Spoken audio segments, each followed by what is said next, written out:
steps to get us where we are today.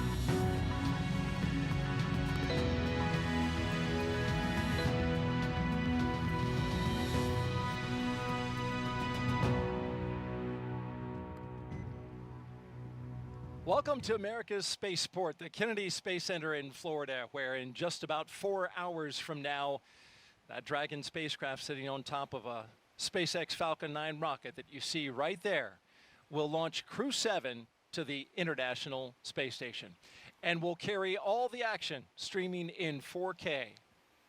Welcome everyone to our launch broadcast. I'm NASA's Daryl Nail, and with me is NASA astronaut Jessica Meir. We are so happy to have you here for this countdown this evening. Thank you very much, Daryl. It is wonderful to be here tonight at the Kennedy Space Center. Now, for those who don't know, Jessica Meir, she is a veteran of the spaceflight program, and I want to show some video right now. This is 2019. This was the 221st spacewalk for Space Station Assembly, but it was the first to be conducted entirely by women. And Jessica Meir is one of those women that you see there in space. She partnered with fellow astronaut Christina Cook. They replaced a battery discharge unit, but it was a huge milestone for NASA. 2 years later, here she is in a lower profile role, the astronaut support person for Crew 2. There she is, number 38. She's in the SpaceX Ninja suit. And she was not only in the suit-up room, but she also traveled out to the launch pad with the astronaut, made sure she took all her pictures, right? Making sure she's documenting everything right there. There you see her at the top of the launch tower as Crew 2 astronauts Shane Kimbrough and Megan MacArthur made their way into the capsule. And of course, you helped facilitate a lot of things right there. Nice view that you see there. She's with us today, and you bring a lot of experience to the table, Jessica, and we hope to learn from you not only your experience as an astronaut in space, but also in what you did during the suit up for Crew 2. Yeah, thank you, Daryl. Those are some really nice memories, so it's nice to see a little bit of footage of that. This view from the suit room that you're seeing now of the current crew, Anne McLean is the astronaut support person, the ASP, that's in the role for our office, just like I did back in that previous video for Crew 2. So we are part of that team of the SpaceX Ninjas, helping the crews with those last preparations, getting into their suits, doing all the pressure checks, making sure that everything is proceeding nominally towards our launch. And it's nice because all of those other ninjas down there in those black suits, those are all SpaceX personnel. But the key is that we wanted to have some member from our NASA astronaut office there as well to still be supporting the crew for anything that they need. So that's why we have one NASA astronaut integrated with the team there. And as you mentioned, we actually go all the way to the launch pad as well. So at that time point when we are up on the launch pad getting ready for that final ingress, we're the only NASA person that is there at that moment. SpaceX, of course, we completely trust them to get everything ready for us for launch day, but it's nice to still have a representative body there for anything that is needed during that time period.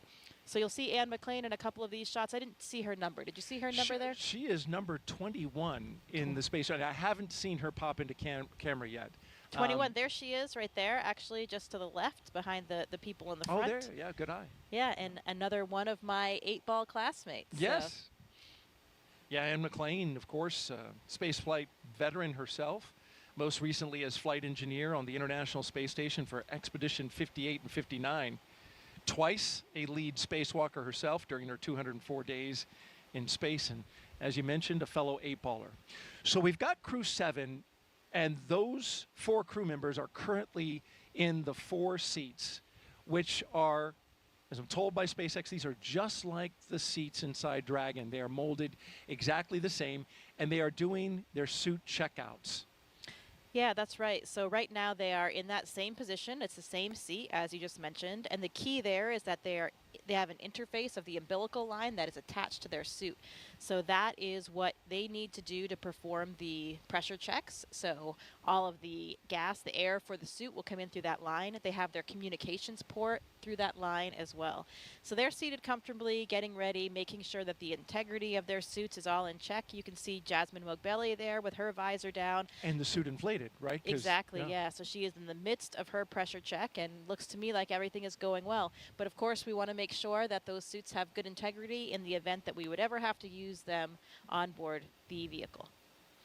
There's Andy Mogensen sitting to her right. His visor's still up, so it looks like perhaps his test has not been initiated yet. And I believe they do perform these one at a time. So Andy has a few minutes there just to kind of relax. You can see the Danish flag on the left of Andy's suit because he is a European Space Agency astronaut, and he is from Denmark.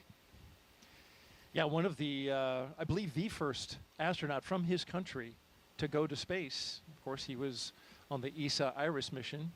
And we'd like to tell you more about these astronauts, but first, of course, we want to tell you that a lot of preparations have brought us to this point, including a dry dress rehearsal and a static fire of the rocket earlier this week, for those of you who are following along. You also know we stood down from yesterday's launch attempt for additional data reviews, but for now, all systems are looking good for launch. So we mentioned Andy, the Danish astronaut. He did have a flight previously. I think you just mentioned that, the IRIS mission. It was a 10-day mission on board the ISS. So this is really exciting for him because this will be his first long-duration mission. And let's roll through the astronauts right now and our one cosmonaut and introduce you to the crew. We'll start off with Lieutenant Colonel Jasmine Mogbelli. There she is. She hails from Long Island, New York, and earned a bachelor's degree in aerospace engineering from the Massachusetts Institute of Technology. She also has a master's degree in aerospace engineering from the Naval Postgraduate School. Graduated with honors from the U.S. Naval Test Pilot School, and as an AH-1W Super Cobra pilot and Marine Corps test pilot, she's flown more than 150 combat missions. In all, she accrued 2,000 hours of flight time in more than 25 different aircraft. At the time of her selection as an astronaut, Mogbelli was testing H-1 helicopters and serving as the quality assurance and avionics officer for VMX-1. She is also the proud mom of twin girls. And she goes by the call sign Jaws, right? Yes, she does. Most people in her office do refer to her as Jaws, and those girls are extremely adorable. So I'm sure that they are getting very excited to see their mother lift off to space.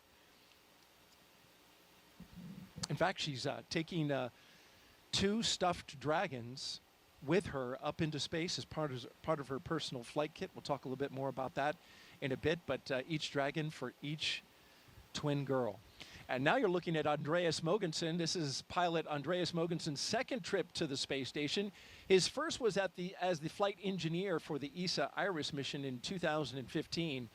Mogensen has logged 9 days, 20 hours, and 9 minutes in space.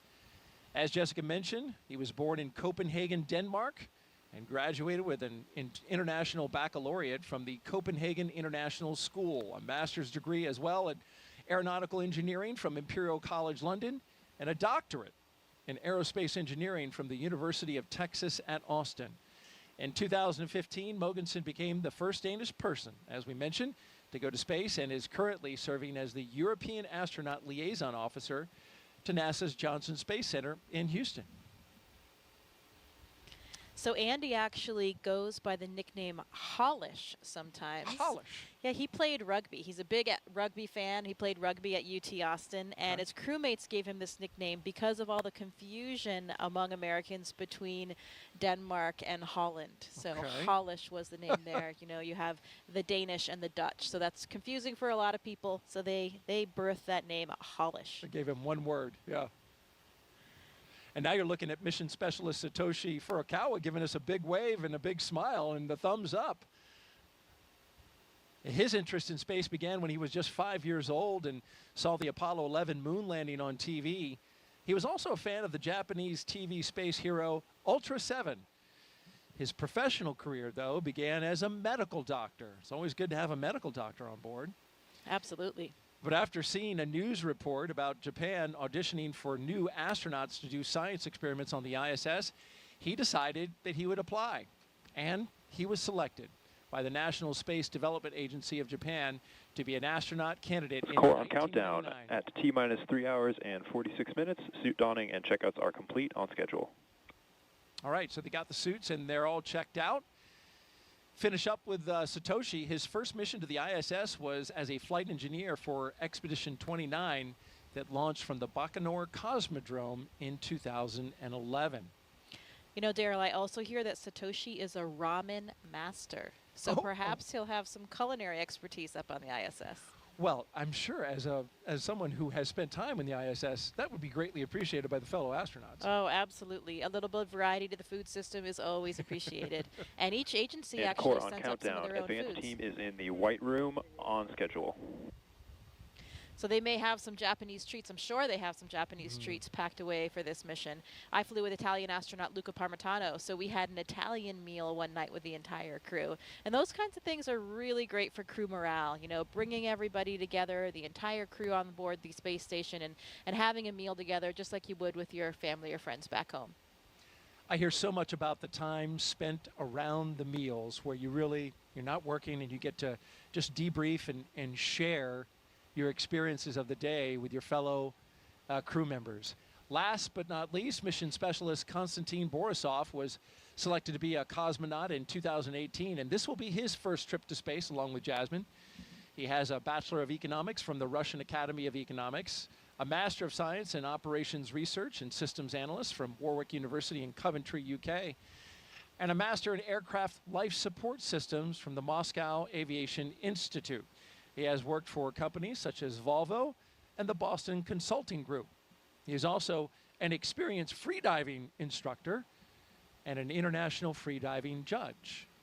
You know, he even had a training session with Jaz and also her classmate Laurel Hera, who will be launching on the Soyuz in September and joining them all up there. He gave them a training session, and apparently they were pretty good breath hold students. So Really? who knows what they'll be up to up there. That's not easy to hold your breath for, 2 minutes. It is not, but you know, humans are trainable, and I would say astronauts are particularly trainable. So give us a mission like that and a few techniques, and I guess they're well on their way. As you're listening to all this great information and insight from Jessica, we want to invite you, the audience out there, to participate. If you'd like to ask Jessica a question over the next 3 hours, jump on X, Facebook, YouTube, or Twitch, and send your question with the hashtag AskNASA. We look forward to hearing your questions, and Jessica looks forward to answering them tonight. She is a wealth of information. You know, Daryl, we talked tonight about how this is probably the first time that we've had 4 crew members from 4 different countries, at least on a Dragon capsule. And another interesting Core on fact countdown. is that Advanced team is proceeding to open the side hatch on schedule. none of the 4 crew members were even born in the U.S. So even Jasmine was born in West Germany before she came to the U.S. So pretty interesting, a truly international crew that we have here. And I know that that's something that they really take a lot of pride in. That's a great point about this multinational crew, and each of them, because they come from a different country. Great point about the multinational crew. And because each one of them comes from a country, each one of them has a large support crew, right? Including a flight surgeon from that country. So for the launch and recovery director, that's a this is the largest total number of crew, not just for the actual Crew Dragon, but we're talking about for the support systems, both on the boat that goes out to recover them, as well as the emergency operations that are standing by to support in case anything happened. Yeah, that's a great point. Of course, we rely heavily on all the people on the ground. You know, we're the faces that you see up there and the ones that get to wear the suits and go to space, but it truly takes a huge team of all the individuals that support every aspect of our space flight. And as astronauts, we never forget that. You know, this crew probably has an incredibly extensive network all over the world as well. You know, we talked about how international they are, and Kostya, Konstantin, he's lived in 4 different countries. Andy's lived in at least 8 countries. Wow. So a lot of people that they've touched, I'm sure, along the way. I love the story. You know, Andy actually worked in the oil industry in Congo and Angola after he studied aerospace engineering. And it was about the same time that the movie Armageddon was coming out. So at least for him, he was doing this kind of obscure job, but finally, you know, he had this movie where he could help explain to people that there truly was a connection between his current job and his dream to be an astronaut one day. Well, a guy from an oil rig going up into space, thank goodness he's not trying to steer a meteoroid away from hitting the Earth. Hey, well, he will be prepared for whatever comes their way. Bruce Willis style right there. Absolutely. And hey, Jessica, we got a question already teed up. Let's go ahead and take that from our social channels. At Savannah Brainery asks, are there any pre-launch rituals for crews?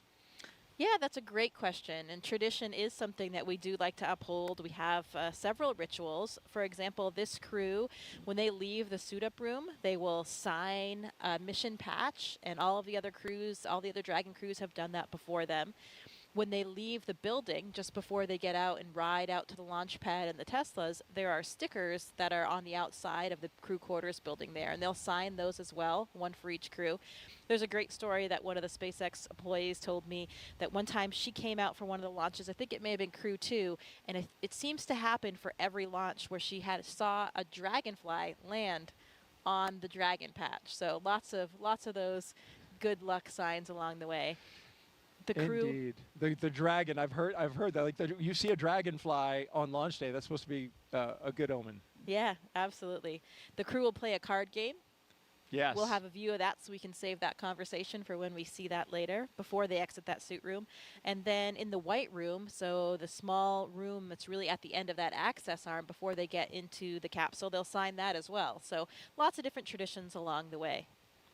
And I'm looking forward to that. You mentioned the card game. We're going to be showing that in a NASA broadcast for the first time that I know of. They've taken pictures of it, certainly. There's Constantine relaxing. And by the way, those recliners, I understand it, are from the shuttle era. So they've got some miles on them. Yeah, again, that history and tradition is always very important to us here at NASA.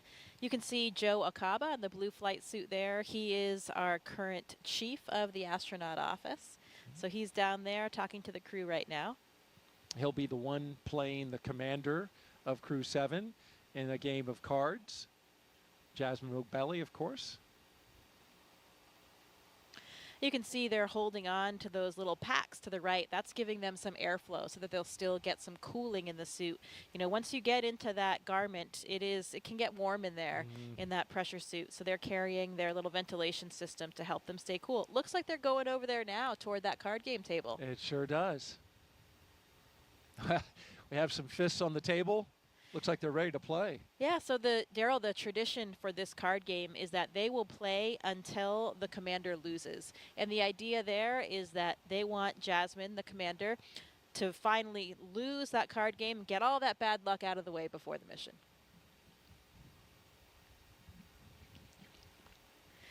So here they are. I see Joe's shuffling the cards now. Shuffling the deck up. So Joe Acaba on the left, as she mentioned, chief of the astronaut office. On the right, Jasmine Mogbelli, the commander of the Crew-7 mission. So interestingly, some of the crews have actually changed what games they play over the last several crews. So I'm not even sure what game they're playing right now, but the key is to make sure that Jasmine loses. And by losing, they all win. Exactly. Get that bad luck out of the way now, and then, you know, this is just really gives us a nice moment of levity, a little bit of a laid-back atmosphere before they're really getting going and getting out to the launch pad. So like the social media question that came in, it's nice to have these traditions that are all part of the process that mean a little bit of something to us. Okay, well, Jasmine cut the deck, and now Joe is dealing. Very dramatically, I might add. I think this might be a game that involves one card.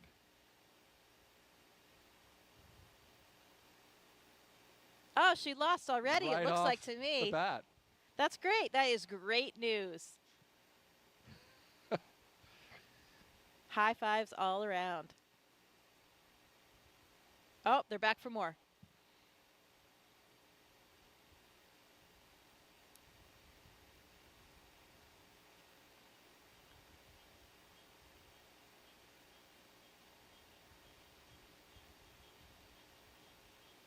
Looks like these guys are ready to launch today. I love the smiles on their faces. A lot of enthusiasm, like you said. It gives that, moment of levity.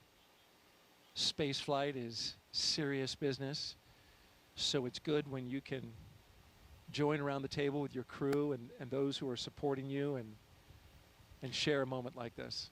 Yeah, I can tell you the camaraderie in that room right now is really palpable. You know, that SpaceX team that they have been training with and working with for so long now, preparing them for the flight. All of the different managers like Joe, Norm Knight we saw there in the previous frame. Lots of people that are there for them, supporting them and really enabling this space flight. All the people down to the ones that provide us with all of the things that we're going to fly up there to the space station. So a really great feeling, and I can see those genuine smiles all around tonight. And it looks like a member of the team received the official playing deck for Crew-7, which is a nice notion on their part. Yeah, great memento to have. So from here, folks, the astronauts will get some final photos. That number 34, I think, is that Sarah Gillis? It might be from SpaceX. I think that was Haley Esparza. Okay. That just walked this way. Yeah, that came towards camera. Yeah. Okay. Also, My correction. Yep, she's she is really the liaison between all of astronaut operations and SpaceX. So a lot of us know Haley really well. She is always a central part of all of our training and prepping for flight. She's wonderful. Number 34? Yep, that's number 34. That's Haley. Okay, very good. Giving Andy some water. Oh, yeah. I hear it is warm, right? So that you want to hydrate, but you don't want to hydrate too much. Yeah, absolutely. There's a good balance.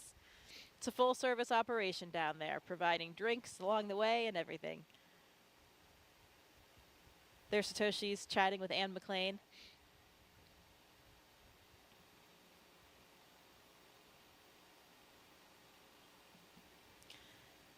And of course, this is all very, very choreographed for the timeline. They will exit that room at exactly the prescribed second and get down, do their signing, and get into the elevator. Right, and they are not scheduled to depart the suit-up room until T-minus 3 hours and 24 minutes, so they have a fair amount of time in here.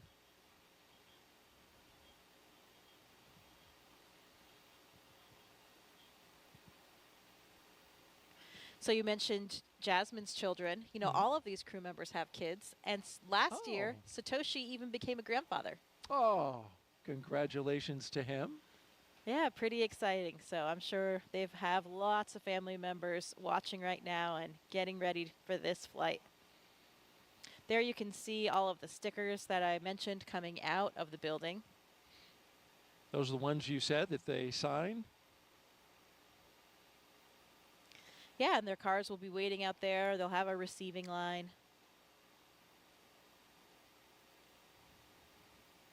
Core on countdown. Lyo seals have been removed and installation is complete. We are on schedule. So you mentioned folks watching from Japan. It's actually 1 o'clock in the afternoon there, so this is a great time to take in some launch coverage, although for us it's, midnight. Yeah, I was thinking about that yesterday. You know, for the Europeans and the Japanese, this is much kinder hours than it is for us. But hey, any time of the day or night is a good time to go to space. Absolutely.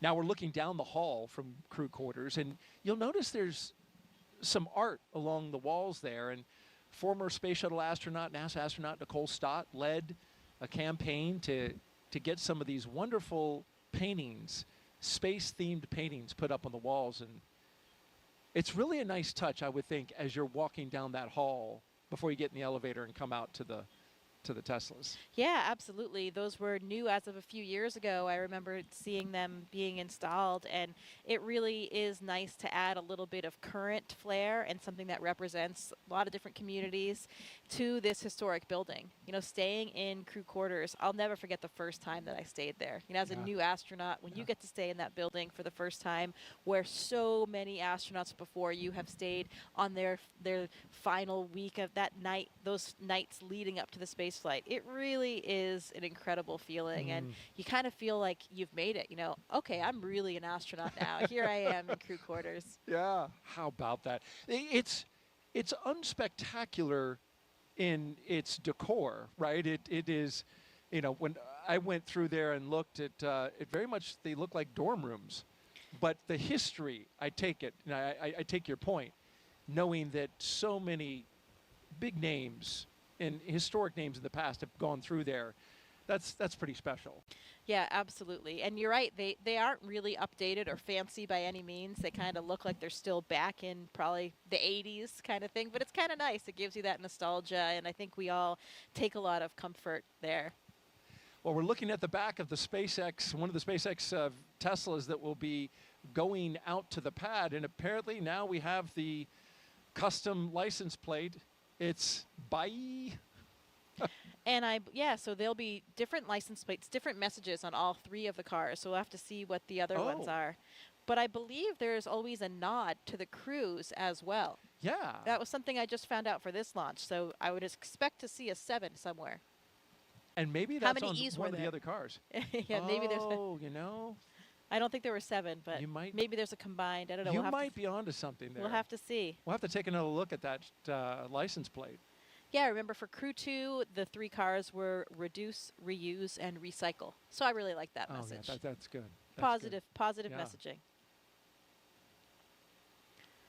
I think I saw Pam Melroy out there. She, of course, is the Associate Administrator for NASA, so the Deputy Administrator for NASA. So great to see her. And a former space shuttle astronaut. Yes, very accomplished space flyer.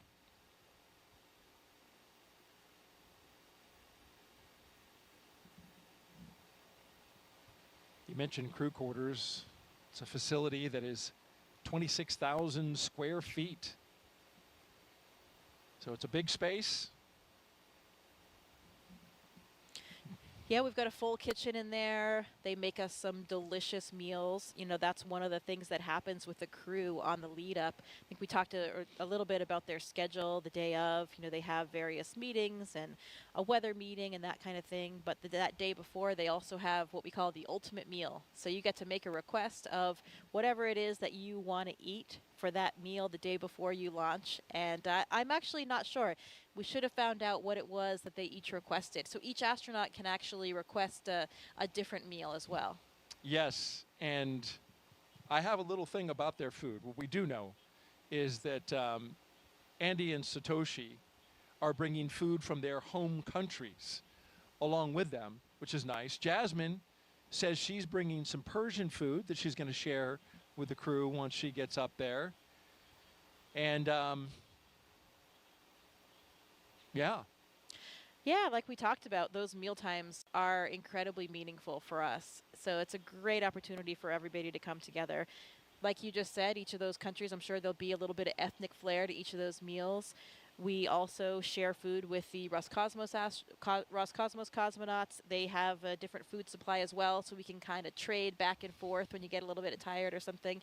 But we get that question all the time about the food in space, and I think people think that it's pretty terrible. But I can tell you it's actually really delicious. Speaking of which, Jessica, we have a question about food. All right. So let's pop that up. That came in on social. Perfect timing. Tina says, will the crew have dinner during their cruise to the space station? Yeah, so the number of meals or snacks that they eat kind of depends on the duration of their phasing to get to the space station. So they have various food items with them, and they have certain ones that are more accessible than others, so they can kind of reach in and grab whatever it is that they have. I'm not certain exactly what they did pack, but I think they can make some requests as well. They don't have a food warmer on the Dragon vehicle, so it's usually something that doesn't really need to be reheated that still tastes okay.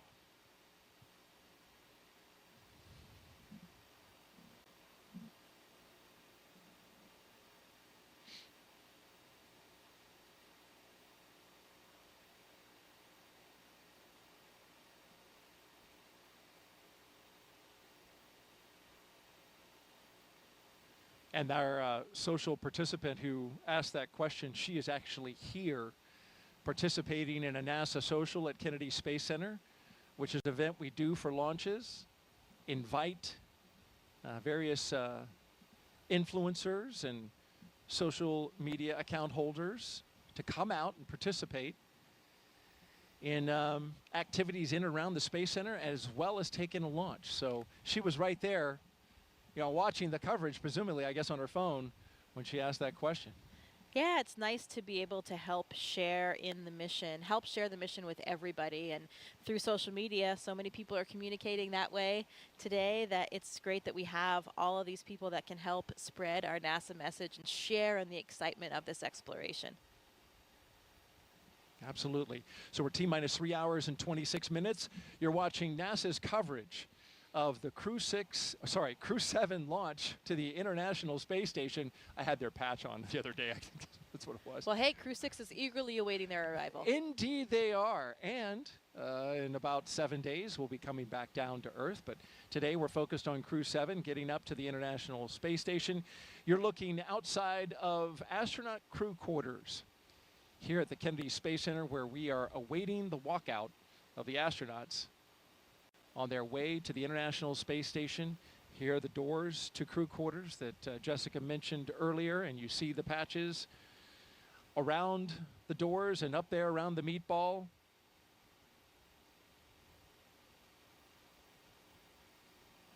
They're scheduled to walk out at exactly 3 hours and 20 minutes. So we've got about 5 minutes until they walk out of there. All right, 5 more minutes.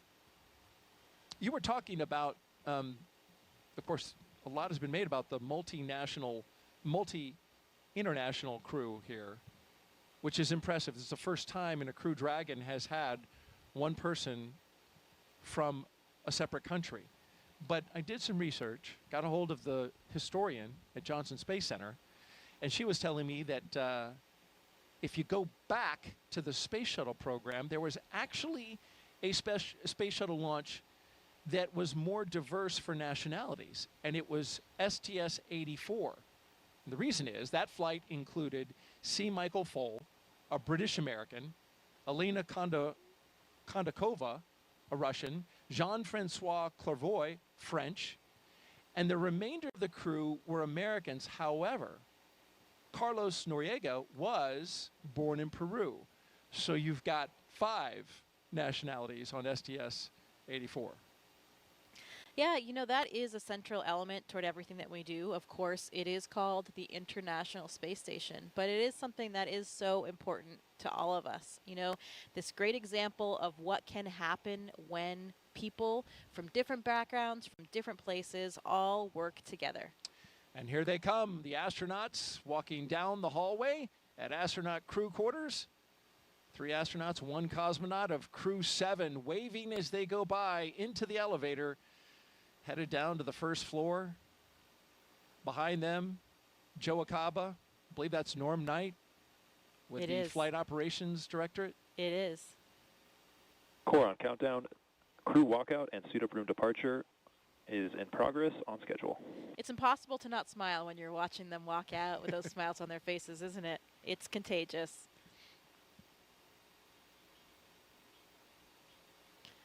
We talk about that international element, and another fun fact for you. Did you know that Jasmine was actually stateless until the 2nd grade? She became a U.S. citizen in the 2nd grade, and until then, she was considered stateless. But she celebrated that big moment by bringing brownies into her classroom. Oh, she went back, right, to many of the schools that she had gone to when she was a kid and visited with those kids, and is taking up some mementos from that. I believe some class pictures from those kids. So I like that tie-in of how she is, both a nod to her childhood and her background.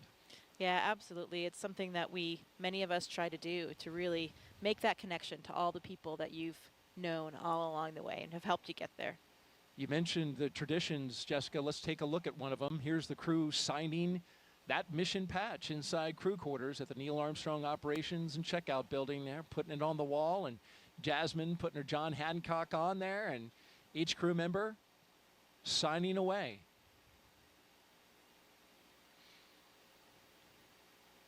Lots of autographs and signatures to be had when you're going to space and when you come back. Something that we all get used to.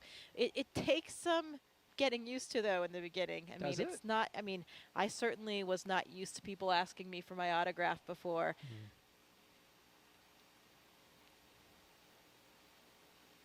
Getting closer to walkout. Now just about 90 seconds away from them walking out of astronaut crew quarters. The Teslas are queued up. The security escort is ready. Now, were they black Teslas last time? I know They for were- Crew 2 they were white. Right. They were black for Crew 6, and then they were white for Demo 2 through Crew 5. Okay. They changed up the color. SpaceX said, just adding some vehicles to their fleet. And I bet they've got their playlists all lined up as well. They do indeed, and I'm glad you asked about that. Yeah, another one of the traditions. You got to be listening to some loud jamming beats when you're headed out, and it's such Why a cool. is that? It's such a cool feeling. It really helps get you psyched up. I know I love music and certainly thrive off it. Since I was the astronaut support person for Crew 2, I did actually ride out in the Teslas with the crew, and it is such a cool feeling. You have lights and sirens kind of blaring with your escorts. You've got the music going loud. It was night just like this, and you're going out to this impressively lit launch pad. It really gets the excitement flowing and gets you pumped up. I'm getting pumped up just listening to you because the picture you just painted, wow. I can only imagine. Yeah, again, it's hard to not feel the excitement.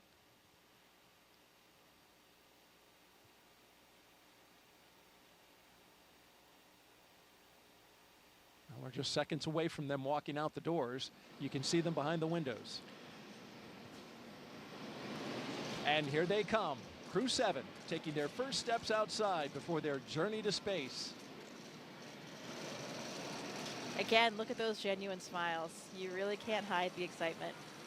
From left to right, we have Konstantin Borisov, Andreas Mogensen, Jasmine Mogbelli, and Satoshi Furukawa.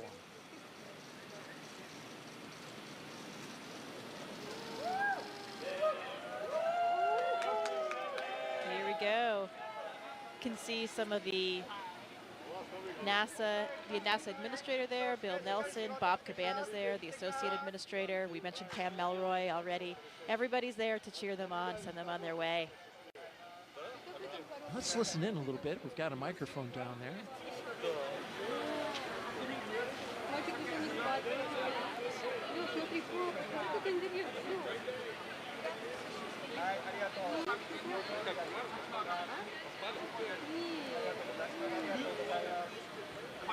Прочувствовал? Да, классно. Начал, как волноваться? Нет, вообще нет. Вот сейчас вот стоял, чтобы вас увидеть, расплакаться немножко, отвлекся.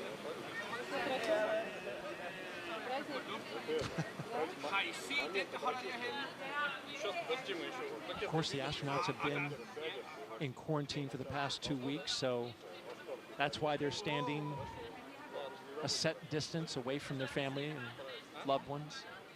Yeah, that's right. We want to make sure that, of course, we don't carry any viruses or anything like that with us to the space station. So everybody has been in this strict kind of quarantine protocol leading up to the space flight, and they're continuing to keep their distance now. Я почти выиграл, у меня был король. You guys see Alex Gerst, German astronaut from the European Space Agency there, and Takuya Onishi, a Japanese astronaut. You can see those blue suits toward the front, helping out, escort the families and with the guests. Both are space veterans, of course. Mm-hmm.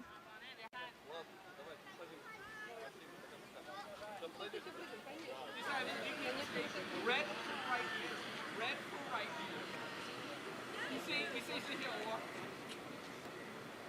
A double kiss from Jasmine, probably to her 2 girls.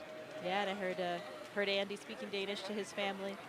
Yeah, you speak, you're fluent, right, in Russian and Swedish, right? I do, yes. I speak Swedish, pretty similar to Danish, so sometimes I can understand what Andy and his family are saying. Did you catch anything? I did. He said, "Vi ses, we'll see you." Yeah, Oh, I didn't catch okay. what he said at the end there. But Andy's family actually lives just a street away from me, so I see Oh, them how quite about often. that? Yeah. Well, that's nice. Here they go. Doors are closing. Well, this is a good time to talk about the playlist. Jasmine is going to be queuing up some Stevie Wonder, Whitney Houston, some hip hop. She's a big hip hop fan. And apparently so is Andreas, so that works well for the commander and the pilot, who will be in the will be in the 01 Tesla. Satoshi says he'll crank some 80s Japanese pop music. And I put that on my own music app just to hear a little bit. Unsurprisingly, a lot of synthesizer. Just like 80s in America. And then Constantine says he's going to crank some System of a Down, Pink Floyd. Look at that. I see Jaws twin girls. They're wearing little mini SpaceX suits. Oh, I have one of those for my daughter as well. They are adorable. They look exactly like the real thing. no kidding. You can see them just over at the window right Oh, now, I see, looking in at Mom, riding on Dad.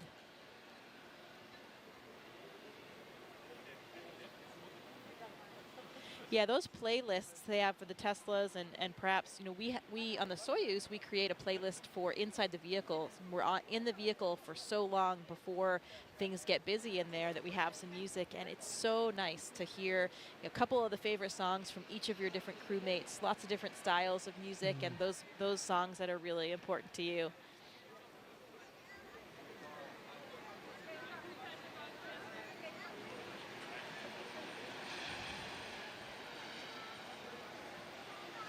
We got a social question. If you have one, send it to us. Hashtag AskNASA on YouTube, Twitch. See those X. see those outfits with I the see them. hood and everything. Yeah, Yep. the hood for the helmet. That They're is really too great. cute. Got to dress like Mom. Be ready for game day. Oh, absolutely. And I imagine that helps a lot with this moment. Of course, they're quite young. But, you know, with children of a certain age, understand that there's some risk involved, and astronauts have to have that conversation with older children. Yeah, I'm sure it gives them something to identify with. You know, they're wearing the same outfit as Mom today and ready to cheer her along for her launch. So in the first Tesla, we've got the closeout lead and 2 suit technicians. In the second, the commander and pilot. And the third, the mission specialist, 1 and 2. And bye they go. Bye bye. I think you need a longer bye. You nailed it. Thank you. Thank you. There they go. And so as the crew departs the Neil Armstrong Operations and Checkout Building, this begins the 20-minute drive with a full security escort across NASA's Kennedy Space Center to Launch Pad 39A. So let's learn more about the crew in their own words. This may be Jasmine Mobelli's first space flight, but the Crew-7 commander's resume is more than... Space in this international way is because it's a human thing to explore. Humans have always wanted to push the boundaries. We're curious beings. We want to know what is out there. My name is Jasmine Mobelli. I'm the commander of NASA's SpaceX Crew-7 mission to the International Space Station. I was born in Bad Nauheim, Germany. My parents left Iran during the revolution and then ended up in Long Island, and Baldwin, New York is where I grew up. I always loved team sports from a really young age because you rely on one another, and that's something that I think is really important to know going forward in your career. Becoming an astronaut has been a dream of mine since I was in elementary school. But you think about a lot of kids say they want to be an astronaut in elementary school, but it just never went away from me. I loved physics and learning about how the world works. I went on to the Massachusetts Institute of Technology, studied aerospace engineering there, and then joined the Marine Corps after that. I wanted to fly jets, and wondering why would anyone want to fly helicopters when you can go fly jets? I thought you had to be a jet pilot to become an astronaut. And I wanted to still keep that door open. I actually went to watch STS-116 launch while I was waiting to start flight school. And Sunny Williams happened to be on that flight. And as I was reading the bios of the different crew members, I realized she was a Navy helicopter pilot. And from that point on, I went full steam ahead. NASA announced they were going to be selecting a new class of astronauts. It seems like such a long shot, but I figured I had just as much chance as anyone else. The hardest part of going through selection is the waiting between rounds to hear back. Each time my phone would ring with a Houston number, I'd have to kind of take a second to compose myself. They asked, would you like to come join the 22nd group of astronaut candidates? And I don't think I've ever had such a strong physiological reaction to something. Of course I said yes. Ladies and gentlemen, your newest astronaut, Jasmine Mobilli. I joke sometimes with the members of Crew-7 that we get along so well that we've never had a disagreement about anything. All four of us are so proud to represent what is possible when we come together. Ultimately, everything we do is to benefit the Earth. And this is the second launch to space for the pilot of Crew-7, Andreas Mogensen. He previously flew on the ESA IRIS mission in 2015. Here's more on the Copenhagen, Denmark native.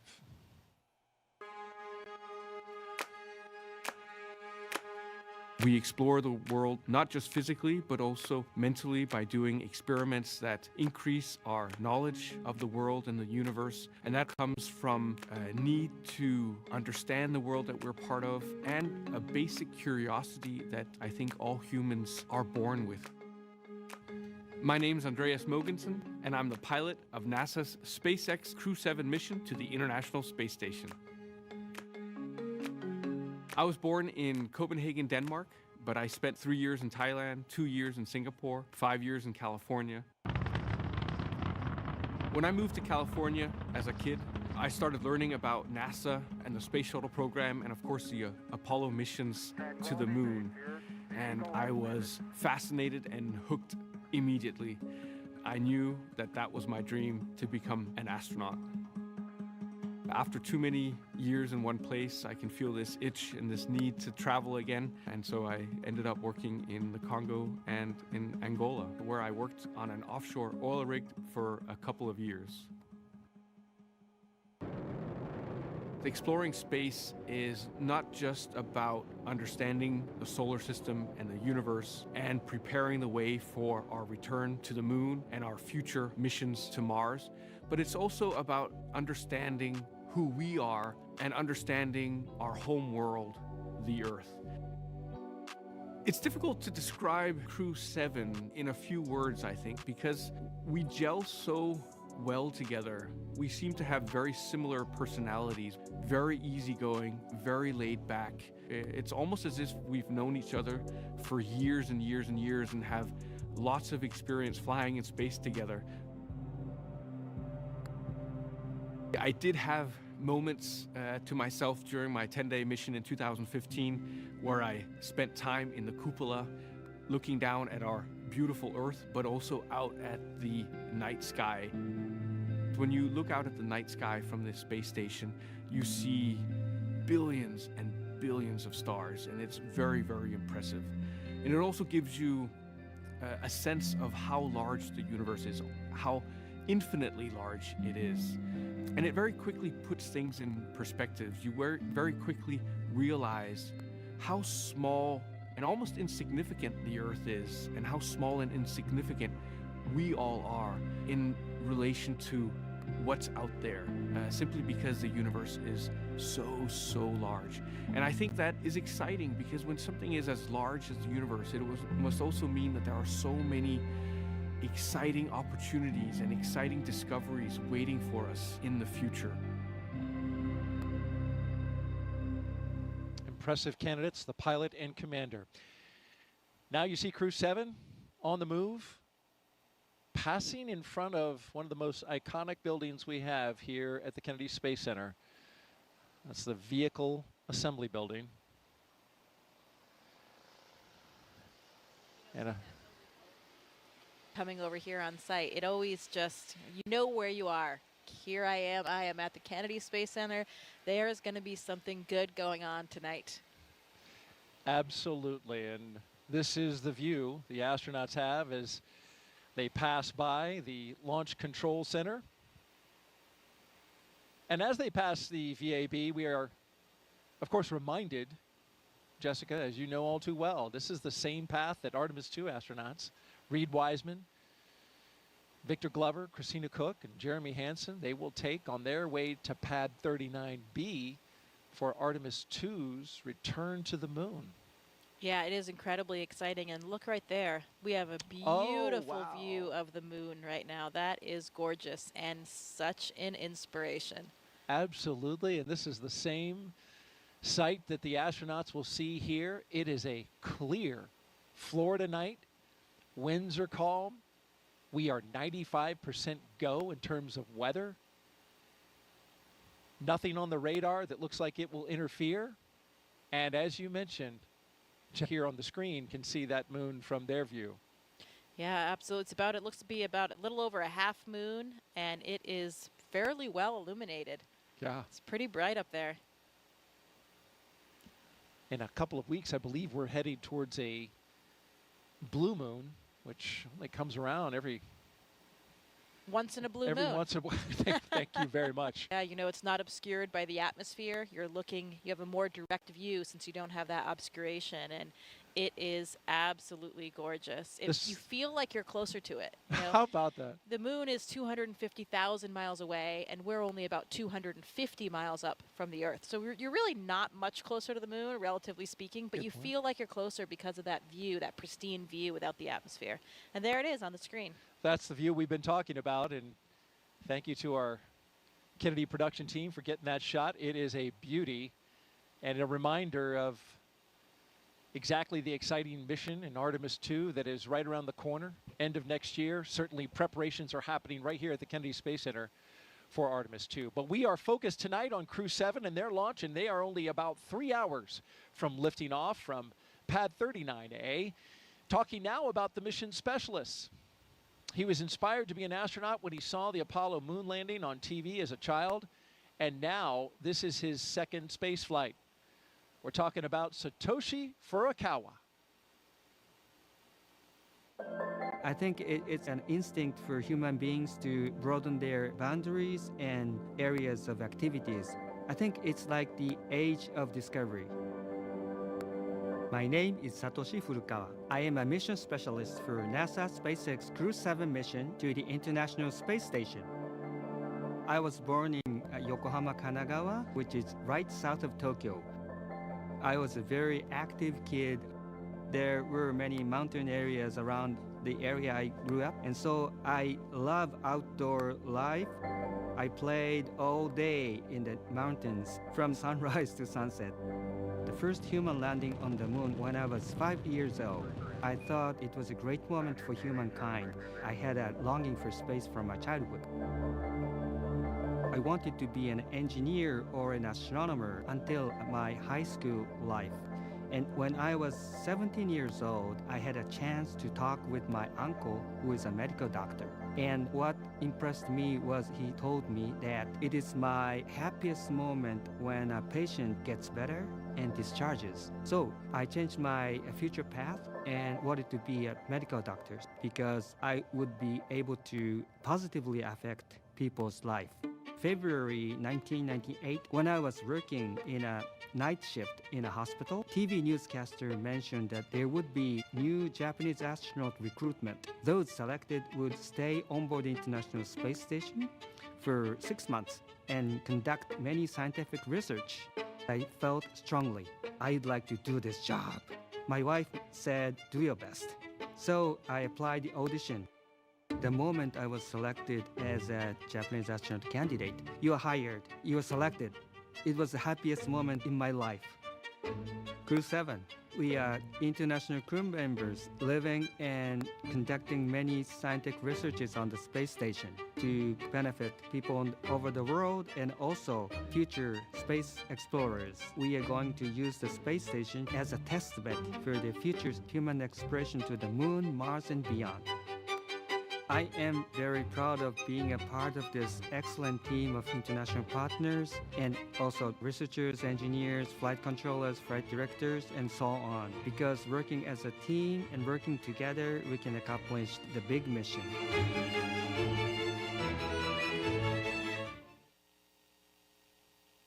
And here's a great shot, Jessica, rolling up to the rocket where you can see it right out your window. Yeah, that's a great moment. They're arriving there on the pad, and once they get out of the cars and come around, they'll get that first unobscured view outside of the vehicles of their rocket. What a sight to behold, just kind of realizing that you are about to get up in that elevator and get on board, and then you will be literally leaving the planet. There they are side by side, the rocket on the right and the launch tower on the left.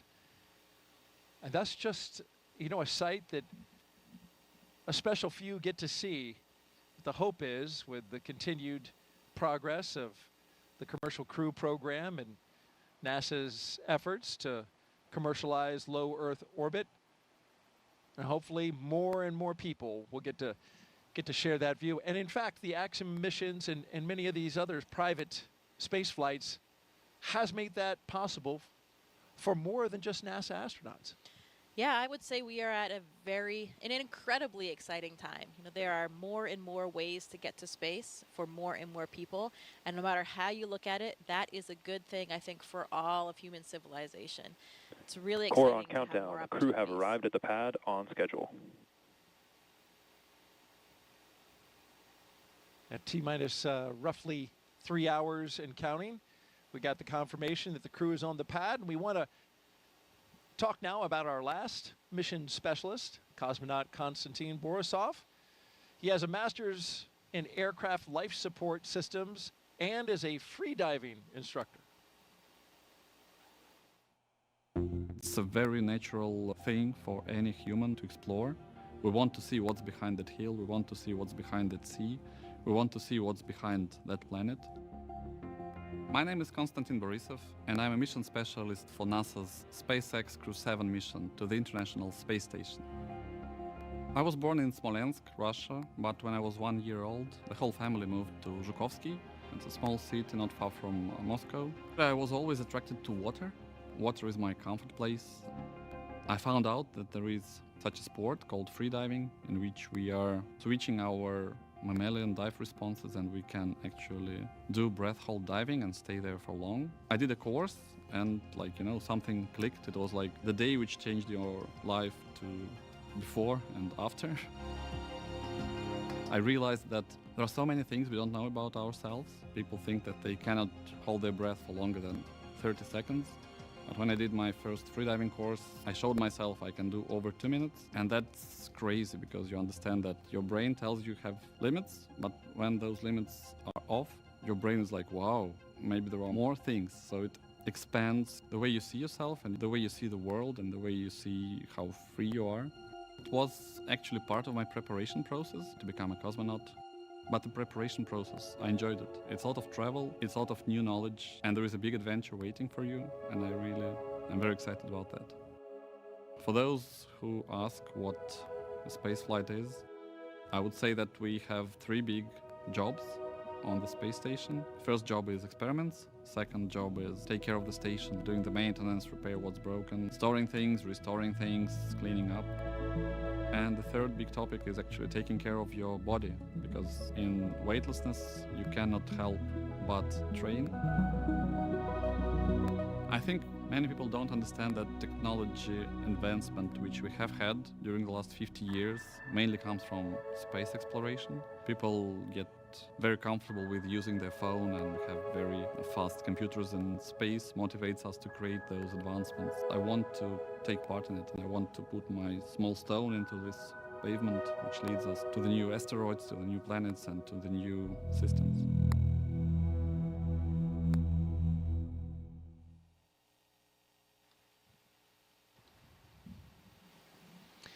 If you just joined us, we are T-minus 2 hours and 56 minutes until liftoff of NASA and SpaceX's Crew-7, a journey to the International Space Station for our 7th rotational flight. 4 new crew members coming aboard, and then about a week afterwards, Crew-6 and their 4 crew members will come back. You're looking at the top of the Falcon 9 rocket. You see the Dragon at the very top. And in just a little bit, we'll see the astronauts walk across that crew access arm and into the Dragon.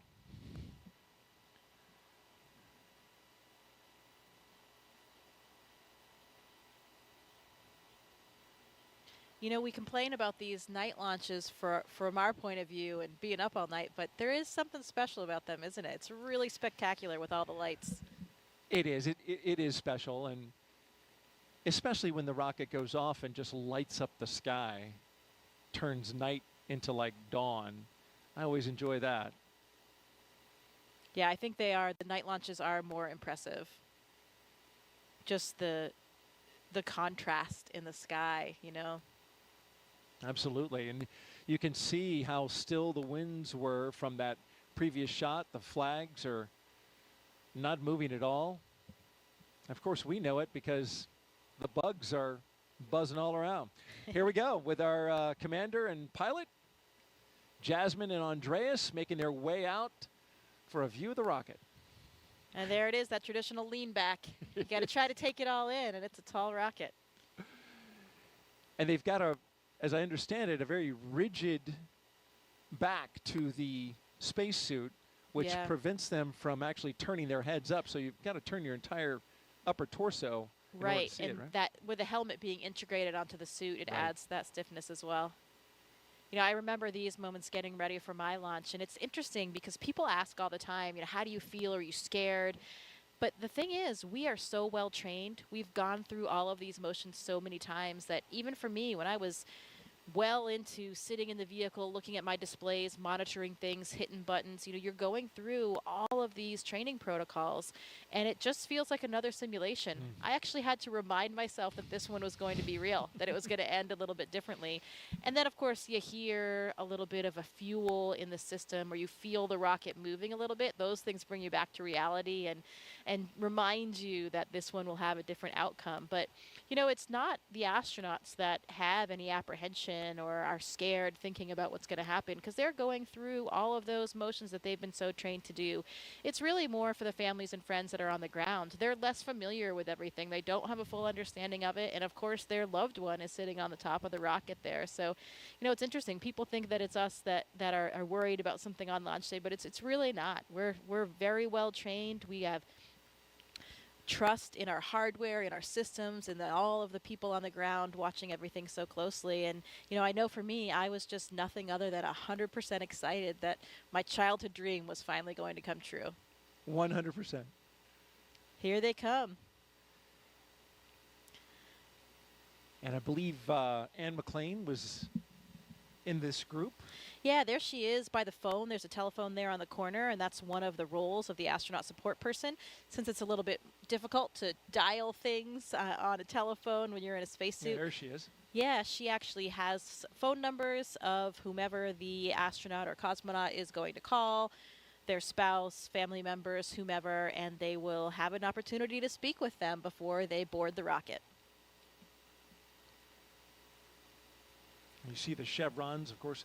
Those lead to the slide wire baskets in the case of a launch pad emergency egress. If it were cloudy or smoke-filled, those white chevrons would lead the way. So they go opposite of the chevrons to go up, but they point on the way out to the slide wire baskets. And also note that you see the graded floor. In the case of emergency egress, there would be a lot of water coming down. The sprinkler systems would activate and be just a deluge of water, and that water needs to drain off. So to keep the floor from being slippery, all that water drains off through the grate. Another aspect of our training, we are so well trained on all those procedures that, you know we would be able to execute those procedures and get everyone to safety in the event that they had to. You can see, looks like Andy hooked up to a little bit more cooling there again. It is a warm night here tonight, especially if you're wearing one of those suits. 80 degrees out here in the east central coast of Florida, right here on the Cape. Now, you were in this role that Anne McLean is currently doing. Now, did you have to learn, like, dial 8 to get out, and then 9, and then the country code? Oh, yeah. I made sure that I had exactly the right series of numbers to press, because I really didn't want to mess up that call for them. Yeah.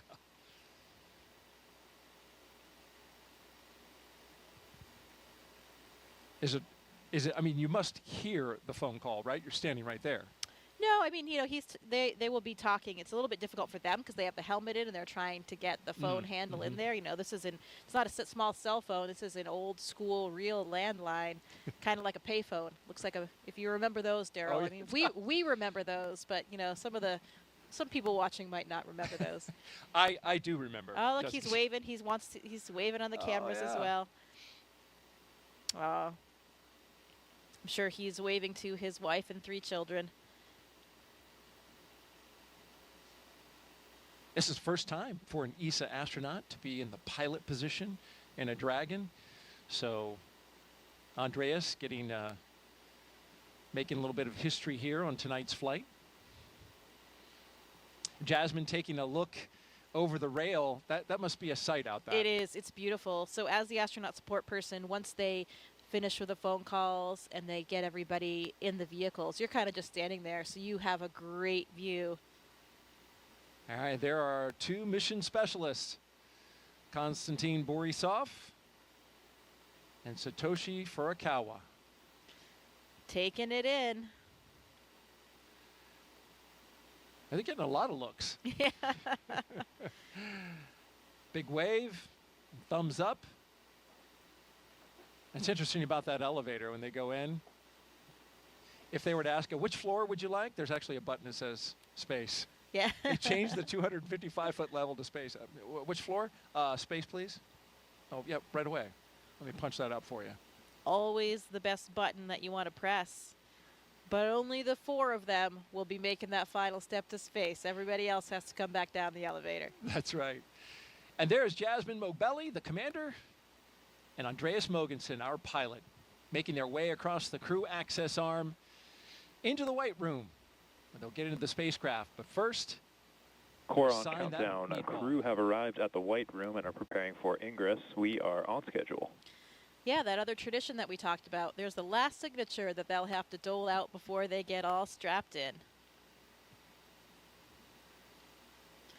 It's interesting when we talk about all these training protocols that we have and the amount of time that we spend training, particularly for contingency scenarios.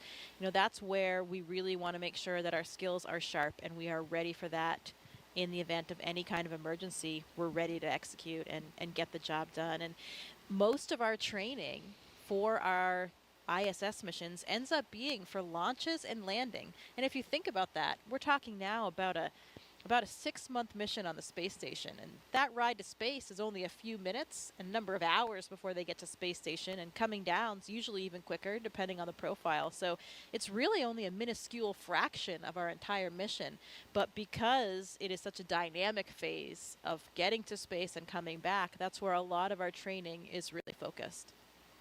And as it should be, as you mentioned, the most dynamic part. There's a lot of energy that is required to get into space. Core on countdown. Crew ingress has started. And you got to get rid of a lot of energy when you come back. There go our pilot and commander carefully getting in. They don't want to mess up that seal, so you'll see him take a lot of time to crawl over that entryway, the side hatch.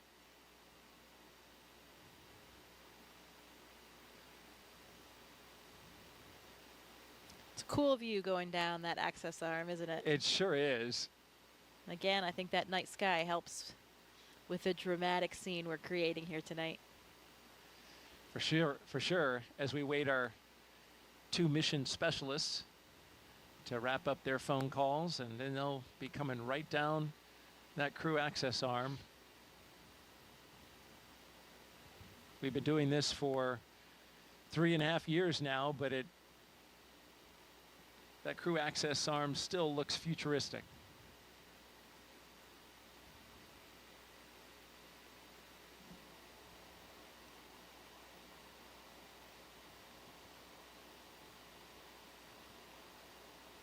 I'm sure quite a contrast, too, for the previous space flyers. You know, this is a whole new vehicle for them. So for both Andy and Satoshi, comparing the rides that they had before their first ride on the Dragon. Every vehicle is a little bit different in terms of the launch profile, the Gs that you experience, how it feels going up and coming down as well. Andy talked a little bit about that in a press conference, comparing Soyuz with Dragon. And you, of course, flew Soyuz up to the International Space Station. And I thought it was interesting. He mentioned that his flight time to space was something on the order of 56 hours, which is almost double what the Dragon takes to get there. A lot of that is orbital mechanics, obviously where you're launching from on the Earth to get up to the ISS. But you had a long ride up. Well, it depends on the profile that you fly. So a lot of times it is about a 48 hours, a 2-day profile. That was more common in the past. Now, actually, it's more common to do either a 4-orbit or a 2-orbit profile, which means it's only about 6 hours. That's what I had, 6 hours to get to space, so much faster. Oh, wow. And that is more common now. And now we even have the 2-orbit. So Laurel O'Hara, her Soyuz will be flying the 2-orbit rendezvous. So that is only about 3 hours, and that happens very quickly. That was being tested about when I was up there. It was still being tested only on Progress vehicles. Now we're doing it with crew vehicles too. So that's the way to travel. Two orbits, 3 hours to get to space. Not bad. Can't complain about that. Not bad at all. I did not know that. That's interesting. You know, one of the big differences for them, you can see the windows in the vehicle right there on the sides of the vehicle. For the Soyuz, though, everything, we also have windows on the sides. I was in the left seat, so I had a window right next to me to my left. But during launch, those are covered by a fairing. So you can't actually see anything when you're taking off here on the launch pad. From what I hear from other Dragon flyers, the view is spectacular of the launch pad area when they're lifting off. So those windows really, really come in handy.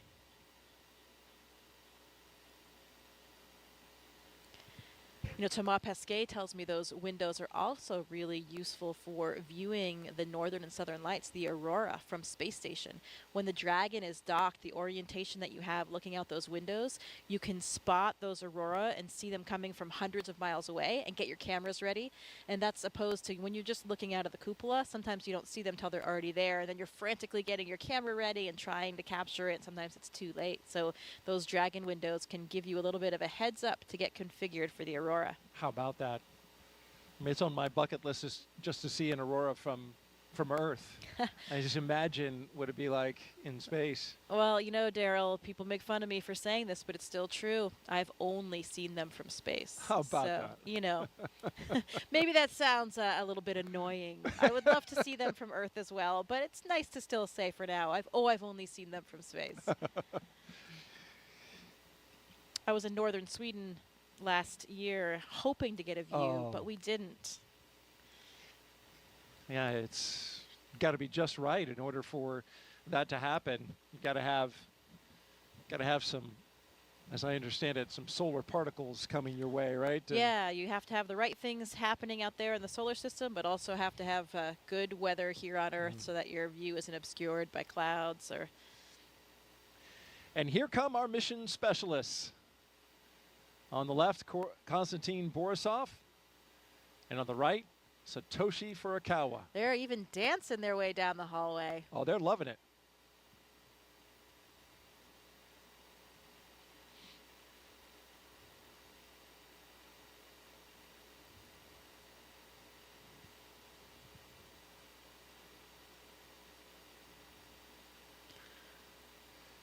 Oh, another tradition.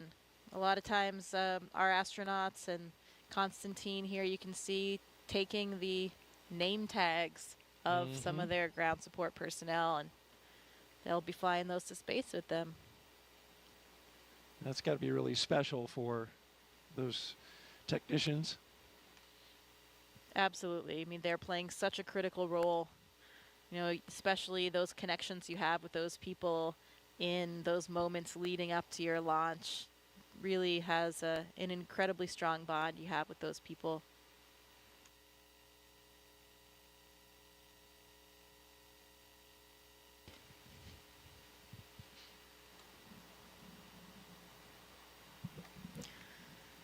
Any good astronaut or cosmonaut always has a Sharpie with them. I don't think there's a Sharpie pocket on this suit, but the technicians are handing them Sharpies to get this job done.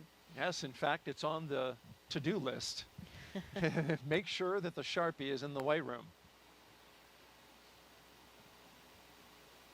And you saw briefly Satoshi holding his arm up, and those zippers. They have zippers on each arm, zippers on the leg. Those got to be zipped up, nice and secure, so that that pressure suit functions exactly as needed. Yeah, there's actually 2 layers of zippers. That was probably just the external one, so there's a redundancy there. The main pressure is held by the lower set, the more internal set of zippers.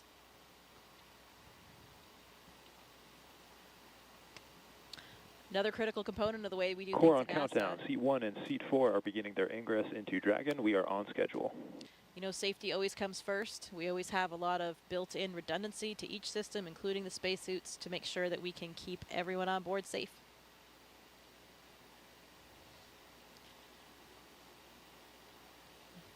Another big difference that I'm sure Andy and Satoshi are feeling right now is the difference of the seats between Dragon and the Soyuz spacecraft. You know, you have a much more natural kind of sitting position in Dragon, a lot roomier for you to stretch your legs a little bit. You know, their heels will actually be kind of clipped in, not clipped, but there's a little runner there that you slide your heel in. It's a little notch in the boot. You slide that onto the boot plate to help secure your feet for the launch and landing process. But while they're sitting there on the launch pad, they can take a foot out if they want, stretch a little bit, and move around. Kind of like a ski boot and a ski, or a, you know, cycling shoes that have Yeah, those. yeah, kind of like that cycling shoe, but a little bit of a different mechanism. It's just kind of a front to back slide.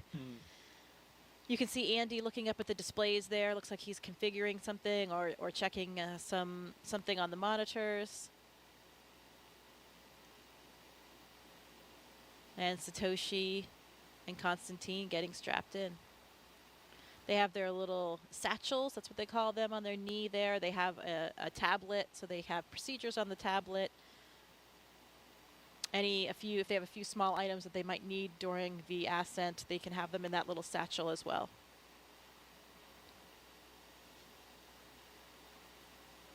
If you're just joining us, you're watching live coverage of NASA's SpaceX's mission known as Crew-7. Good morning to you. It's 12:48 Eastern Time here in Florida. And we're showing you live coverage here at the Kennedy Space Center. I'm NASA's Daryl Nail, joined by NASA astronaut Jessica Meir, giving us some great insight tonight. If you'd like to ask a question of Jessica, just jump on our social media channels, Facebook, X, and YouTube. Put in the hashtag AskNASA that you can see at the bottom of your screen, and we'll get that question on the air.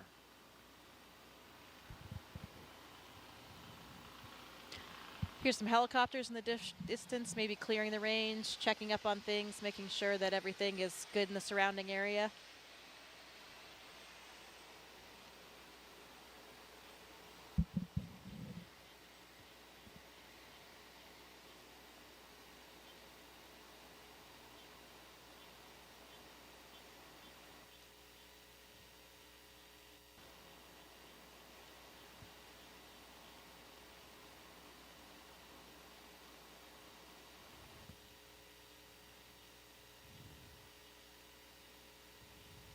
The Ninja in there making those final configuration checks, making sure the crew is strapped in correctly to be safe and comfortable.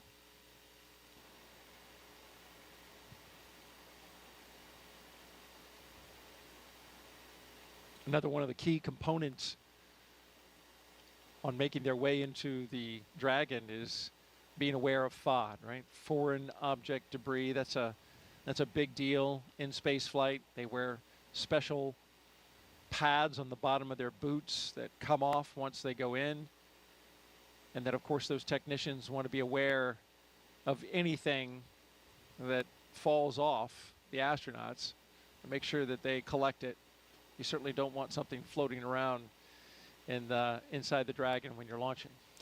Yeah, and it's it's true. Everything floats. I remember that when we made it to space, and you never forget that moment when you first experience weightlessness. But everything experiences weightlessness. So any little particles that were down on the ground that you don't even see, you don't even notice because they're on the floor, everything kind of starts lifting up and coming up. So you really want to avoid having anything else in there that can float up and get lodged somewhere in the hardware or get in your eyes or something like that. But stuff you never really think about, here on Earth. Those are the little things that make living and working in space more difficult, but, a lot more fun as well.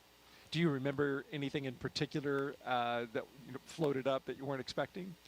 No, not really that I wasn't expecting, but that moment, I didn't know about the little particles or dirt pieces on the floor or stuff like that. I hadn't really thought about seeing those things lift up. But I had my tablet strapped to my leg, and I also had a little stylus that was on a lanyard strapped to that. Your pencil or stylus is floating there in front of you, and you never forget those initial moments of weightlessness.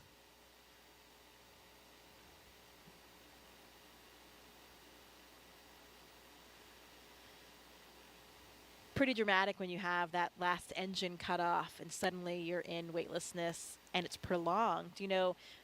Almost everybody has been on a parabolic flight at least before their mission. So you've had some periods of weightlessness, but those are usually only about 30-35 seconds. So you don't have that prolonged feeling. It's totally different.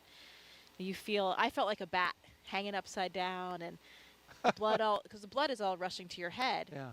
Because, of course, gravity is not pulling it down to your feet like it's doing for us sitting down here on Earth. Like you're hanging off the monkey bars, that kind of feeling of all the blood rushing to your head, and then it just doesn't go away. You kind of get used to it, and your body adapts a bit and becomes accustomed to the feelings, and you have a little bit of a redistribution of your body fluids, so things change over time. But, yeah, I just felt like I was hanging upside down, and here you are. You notice that. I've noticed that when I'm watching interviews on the International Space Station, some astronauts will look fuller in the face, and that's got to be exactly what you're talking now.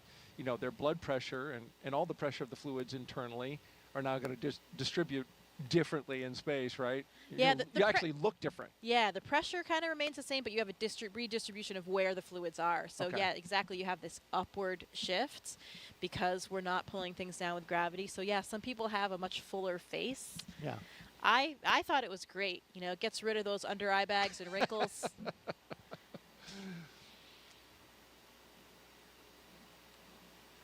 Very flattering, microgravity. Okay. I remember what you did on International Women's Day. You wore a dress. I did. Pretty sure that was the first dress in space. I think it was. And that clip really stands out online. Well, I think it's important, to represent everybody. Yeah. And I think that's what's so nice about the makeup of our office and of the partner agencies now is that you do have so much diversity in the office. Astronauts don't just look like one thing anymore. They don't come from one mold. We have people in our office that are, still the traditional military test pilots like the first astronauts, but we have scientists of all types. We have medical doctors. We have engineers. We have men, we have women, we have people from all different ethnicities and backgrounds, and that makes it just a much more interesting place to work. There are so many studies on the ground, right, that show that we have more successful, more productive teams, and we have that kind of diversity and actually much more job satisfaction as well. Mm.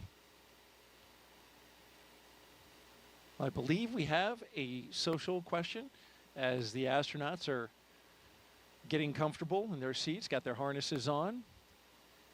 Coming up in a little bit, we'll be articulating their seats up to launch position. And here's our question from Savannah again, who is here taking everything in with the NASA social group. How is it decided, Jessica, who gets to go up on each designated mission? Well, it's certainly not decided by us, I can tell you that. And we have a chief astronaut for each space agency, and for us that's Joe Acaba. We talked about him. We saw him in the suit room, and basically that chief gets to decide who is the right person to fly for each mission, and we get approval from people above him, his bosses as well. But he's really responsible for forming those crews and getting everybody assigned on their missions and making sure that he has a nice crew complement. And there's certain skill sets. All astronauts, as you mentioned, are not the same, but then there are skill sets that once combined with a crew Dragon, ready for comm check. are complementary. Copy, Dragon. Stand by for umbilical comm check. Yeah, absolutely. Now for the space station, we all have the same training. So everybody is trained on everything from science to spacewalks to flying the arm. CDR, PLT, MS1, MS2, comm check. Loud and clear, help me. Core, loud and clear. Has you loud and clear. How me? Core's got you loud and clear. This one has you loud and clear. How me? Core's got you loud and clear. So I have you loud and clear. How me? Core's got you loud and clear. Umbilical comm checks are complete. Report when ready for seat rotation. Tech Dragon, roll go.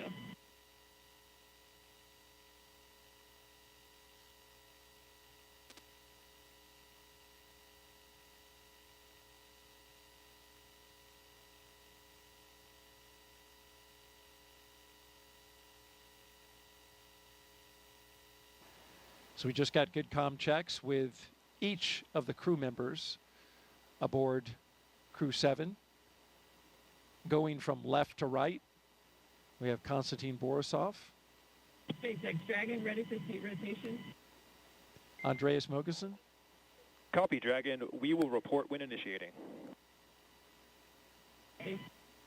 Jasmine Mobelli, and Satoshi Furukawa.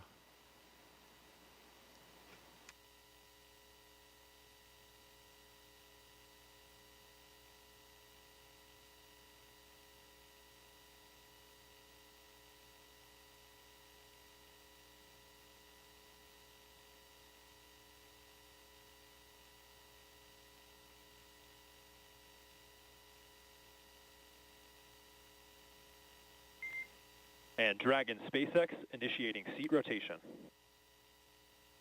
Copy.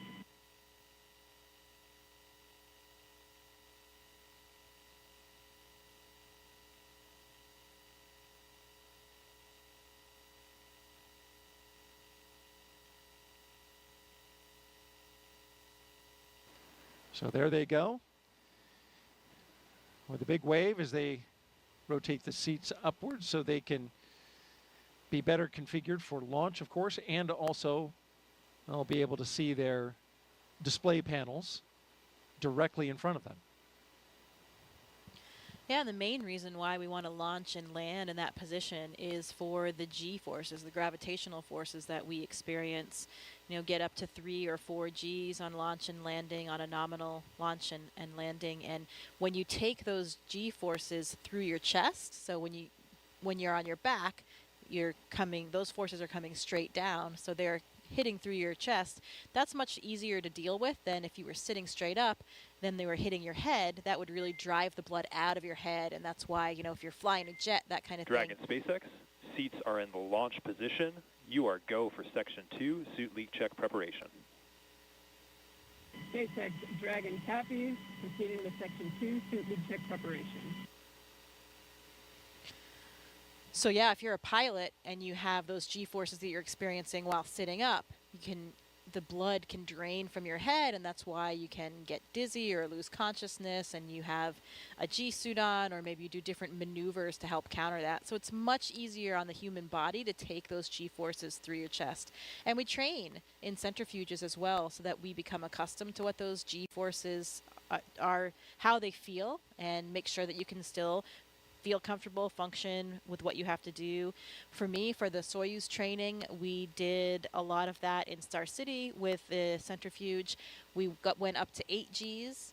And we also did some landing profiles under the G, so you're in the centrifuge and you're controlling where your descent is to make sure, to see what that would really feel like for the real day. And actually, I was pretty surprised. Taking those Gs, as we said, through the chest is a lot easier to deal with. 8 Gs is a lot, though. 8 Gs is a lot, and that's a lot more than you would experience on a normal launch and landing, but that would be for the Soyuz for a ballistic entry. If you had something a little bit off nominal with your re-entry and you went into that different type of profile, you could experience around 8 Gs. So that's why we train for that. The SpaceX crews do centrifuge training as well here in the US. And I'm not sure what the maximum of that profile is. They probably fly similar. I think they actually fly the real Dragon profile for launch and landing, which would be up to around 4 Gs.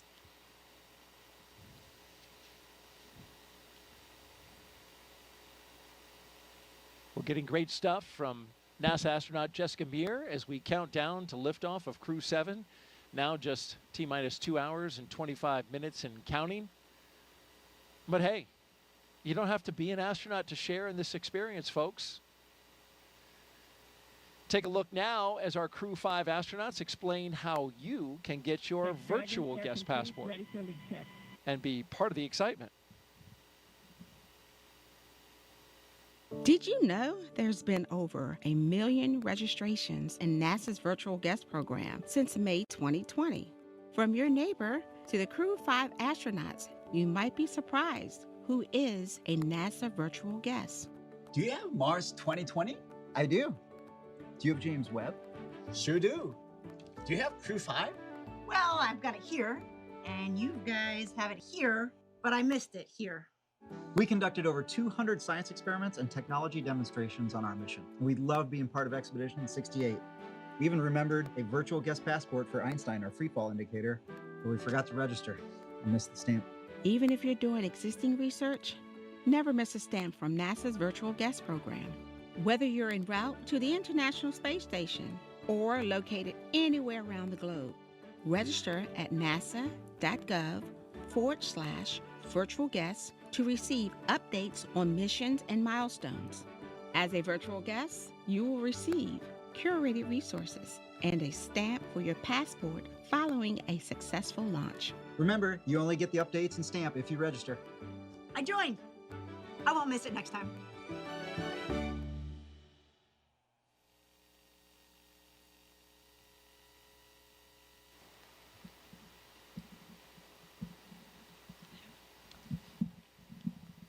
If you missed the QR code, you can jot this website down. Just register on nasa.gov/virtual guest. It's all one word. You can see it on your screen along with the QR code. Be our guest. We want to have everybody here with us along with our mission. It's incredibly important to us. This isn't our mission, not as the astronauts or cosmonaut on board. This is everybody's mission. All of our agencies, all of our countries, really the entire planet and all of humankind. And we really do take that seriously. It's a lot of responsibility, but we want to be able to share it with everybody. It's an important part of the job.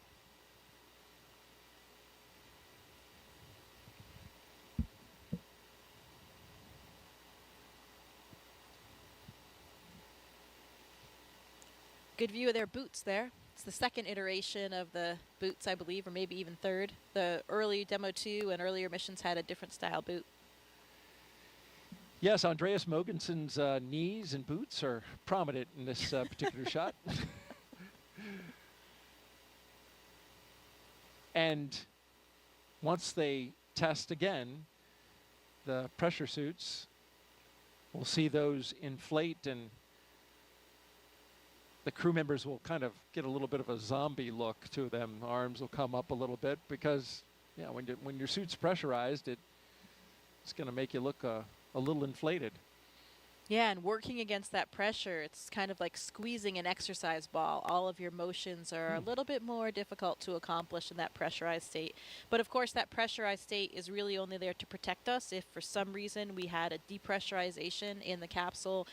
At any time during the space flight, those suits would inflate and they would protect us, still provide us with the air that we need to breathe and protect all of the systems of our body. So that's why we wear them. Nominally, during the mission, you would never have it inflated at all, just during these pressure checks to make sure that it works. You would never wear this suit outside of the Dragon. This is just in case, you know, something breaks the hull or somehow you lose your atmosphere inside the Dragon. Right, absolutely, that's correct. So the spacesuit that we wear to do spacewalks on the space station, the Extravehicular Mobility Unit, or the EMU, much different than these suits. Dragon, we copy and concur 4 good suit leak checks. Closeout team will be performing its final closeout steps. You are go to proceed to Section 4 and report when ready to close the side hatch. Dragon, also proceeding with Section 4 side hatch closure. Good news, 4 good checks. You can hear Jasmine speaking to the ground and getting ready for those next steps.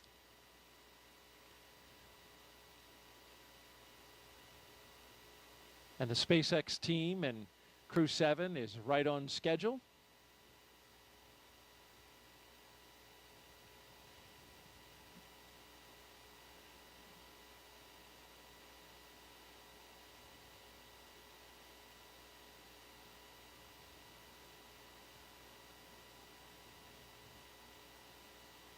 We got a split view now. On the left, you're looking inside the Dragon spacecraft, Crew-7, and on the outside, technicians working to inspect the seal, both on the inside of Dragon and on the outside, before they close that side hatch.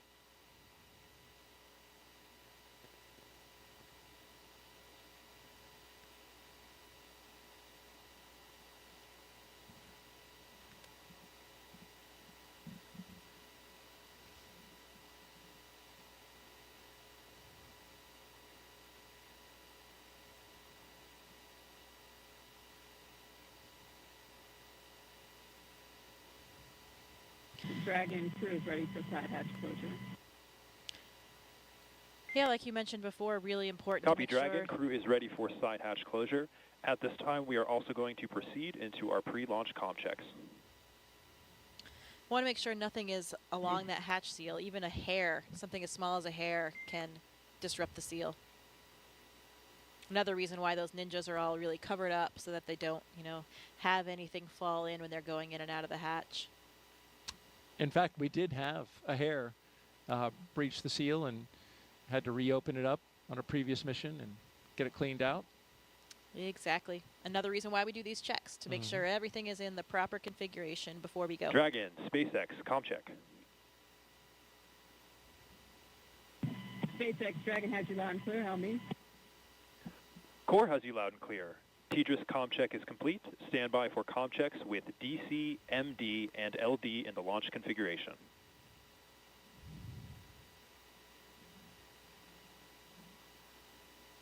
Dragon, DC, on countdown 1, comm check. DC, Dragon has you loud and clear. How me? DC, loud and clear. Stand by for comm checks with MD. Dragon, MD on countdown 1, comm check. MD, Dragon has you loud and clear. How me? MD, loud and clear. Stand by for comm check over Dragon to ground. Dragon, MD on Dragon to ground, comm check. MD, Dragon has you loud and clear. How me? MD, loud and clear. Stand by for comm checks with LD. Dragon, LD on countdown 1, comm check. LD, Dragon has you loud and clear. How me? LD, loud and clear. Stand by for comm check over Dragon to ground. And Dragon, LD on Dragon to ground, comm check. LD, Dragon has you loud and clear. How me? LD, loud and clear. Let's go fly. Let's do it. And Dragon SpaceX, launch configuration comm checks are complete. Dragon copies.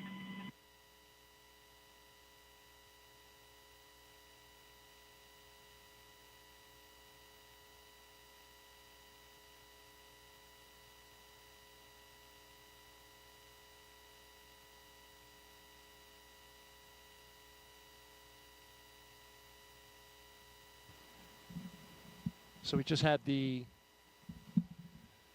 communication checks across the ground stations and the TDRS satellite network.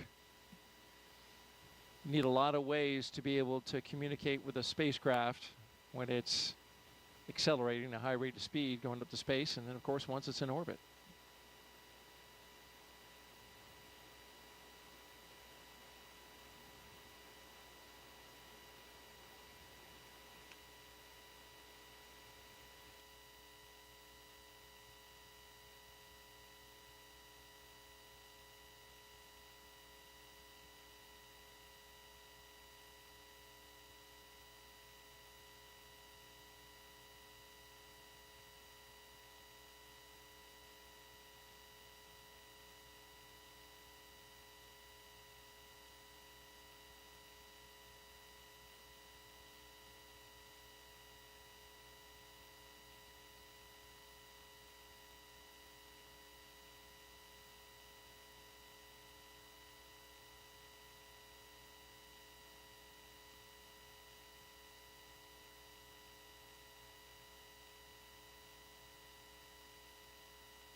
You're watching live coverage of NASA and SpaceX's Crew-7 mission to the International Space Station from Kennedy Space Center in Florida.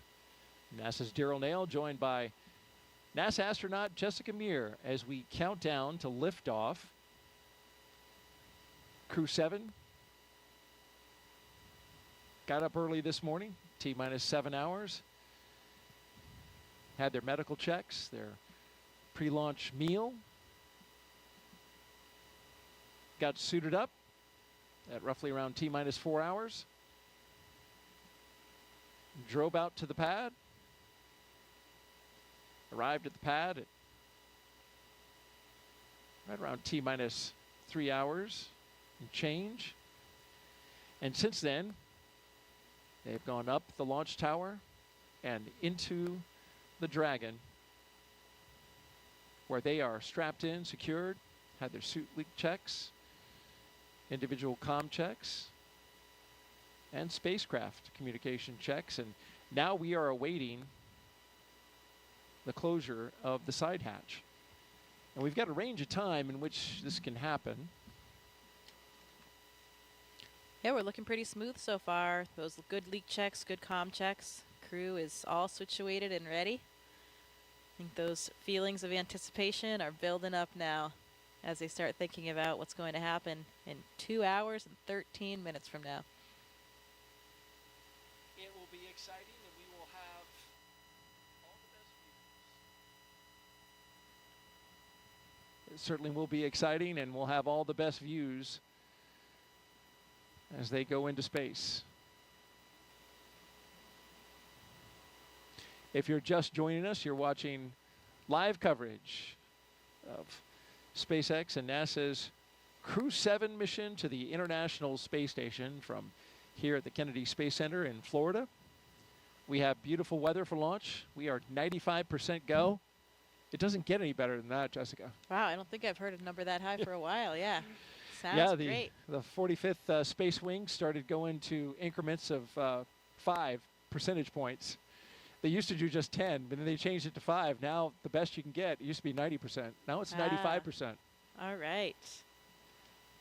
Can't ever get 100 though. It just has to be, 95.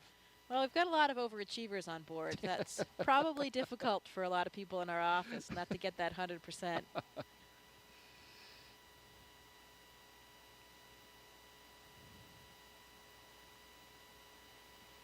It is Florida, though. It's always unpredictable around here with winds, with thunderstorms, clouds.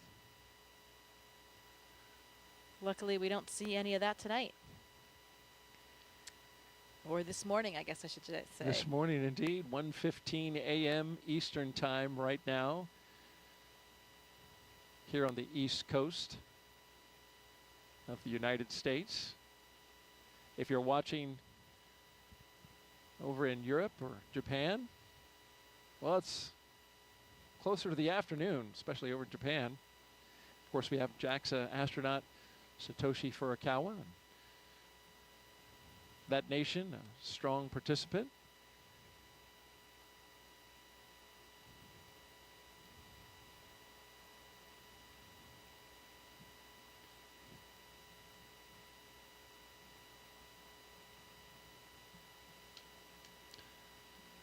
"7:16 a.m. in Copenhagen, so Andy's fans are probably waking up. What a great way to start their day over there in Denmark.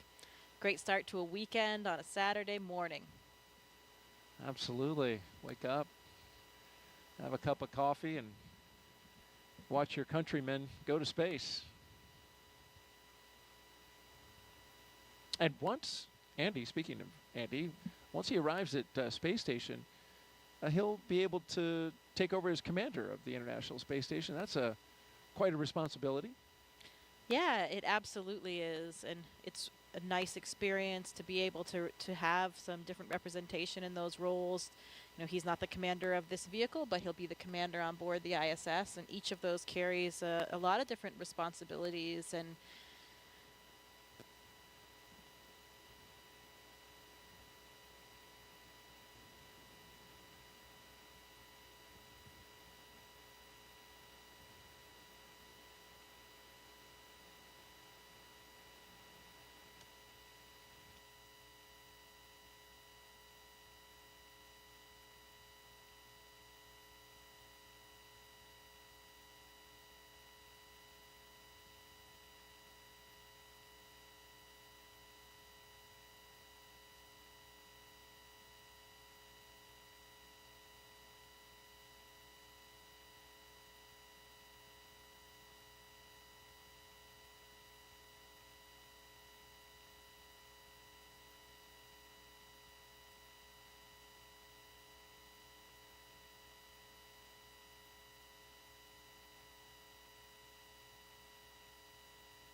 so our next step will be closing that side hatch. Is that right?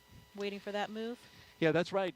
We expected that at T-minus 2 hours and 13 minutes, but they have a window of time in which they can close that side hatch. And then they'll pressure test it, do the leak check on the side hatch. There's a lot of margin built in to the timeline.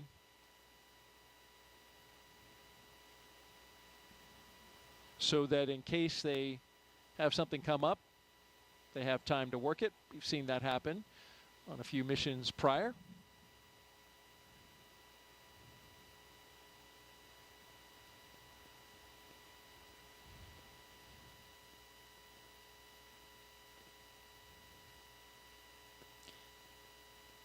Getting some more thumbs up from the crew. More waves.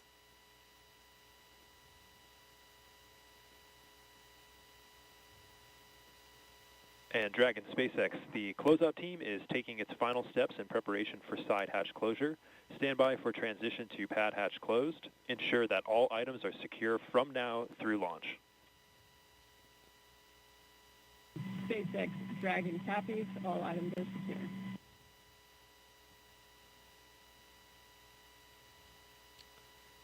Just like we mentioned, want to make sure that things aren't going to be floating away from them in the launch environment. Straps and Velcro are your best friend when you're in space. I've always likened that call to the stow your tray table and put your seat upright, you know.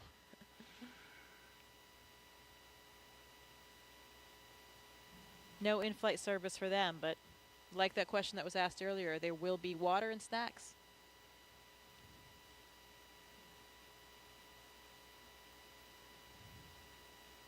And as we await side hatch closure, if you've got a question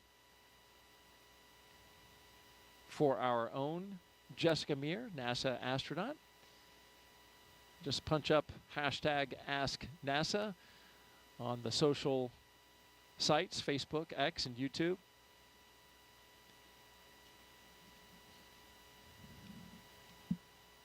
Jessica's doing a great job answering those questions and sharing her experience when she went to space. Here's a question at spacecraft Crew-7. What is the main purpose of Crew-7's mission to the space station? The main purpose of Crew-7's mission is to support the International Space Station in all of its science and operations during their stay there. So what does that mean? You know, now that we are at assembly complete for the space station, which we reached back many years ago, 2011, I believe it was, assembly complete, we have much more time for doing what we call utilization. So any type of scientific experiment or something that is flying as a hardware demonstration, those are our most important objectives. That science that we are getting done. Of course, you have to do maintenance as well. You need to fix the toilet, change the light bulbs. We don't have those plumbers or electricians coming up to help us out, so we have to be able to do all the work ourselves. We do spacewalks. We have to do certain repairs outside the space station. All of those things are part of a nominal mission. Visiting vehicles will be coming to the space station with all of the cargo on board. We'll have to fly the robotic arm, capture those, and unload them. And we could talk a little bit about the science as well. You know, there are some interesting experiments that are on board with this crew. One of them is the crew themselves. We have a big physiology study called CIPHER. I think we're going to hear more about that later in the broadcast from some of the scientists involved. But that's a comprehensive physiological suite. It's about 14 different studies that are really targeted at comparing and contrasting different mission durations. So, you know, we have had short shuttle missions in the past. We have typically 6-month missions on the space station, and we have a few that were more around the year mark. We want to see if there are differences in different lengths so that we can try to forecast ahead toward our really long duration mission, which will be to Mars. You know, that mission right now with current methods and of Dragon technology will SpaceX, be about 3 years. we are commencing a health check for the launch escape system. Expect a momentary flight computer state change followed by a transition back to pad hatch closed. SpaceX Dragon copies. So when you go to Mars, it takes about 6 to 9 months to get there, 6 to 9 months to get back. You want to spend a good amount of time there on the surface as well to make it worthwhile. So that's why we call it about a 3-year mission. And we want to understand the physiology involved in that kind of length of a mission. So that's really what this CIPHER study is designed to get at. Try to understand the differences between these short and longer. You know, what happens between 6 months and a year? Is there just a plateau that is reached? Do things stop changing? Or do we have a linear increase in certain parameters or that kind of thing? We want to understand more about those experiments. There's a sleep in orbit experiment that sounds pretty interesting. I think Andy will be a subject for that one. I'm not sure, maybe someone else as well. That uses an earbud EEG, an electroencephalogram, to measure brain waves, look at brain activity during sleep. So pretty cool EEG on board. You know, I speculated that it would be so cool to have an EEG on board crew members to see what's happening to the brain when you first go up in microgravity for the first time, because you are navigating in this 3-dimensional environment for the first time. You know, sitting here, of course we're in 3D, but we're not really using things above our head, in the ceiling, on a ceiling, and that kind of thing. On the space station, we use all of the planes. We use the floor, the ceiling, all of the walls, all equally. And so you're navigating in this different way, and these different pathways are really forming in your brain in order to accommodate for that. It was a really interesting feeling I felt during the first few weeks I was in space, where I felt like my brain would actually do these flip-flops. If I went from the floor up to the ceiling and I was working there, you know, here on Earth, when we think about how we navigate and move around, it's all in relation to down, because we have this gravitational vector pointing down toward the Earth. When you don't have that in space, you know, suddenly there's no right or left. And if I'm up on the ceiling working, my brain would kind of reinterpret that as being the floor or the deck, as we call it on the space station. So then when I, lifted my head up, I didn't know which way to turn because, I was on the ceiling, but my body felt like it was on the floor. And that takes a couple of weeks for your body to get used to. And I think these new neural pathways are forming. And such an interesting thing for me as a physiologist, because I felt like I could really feel that happening. And Dragon SpaceX for post-ingress briefing.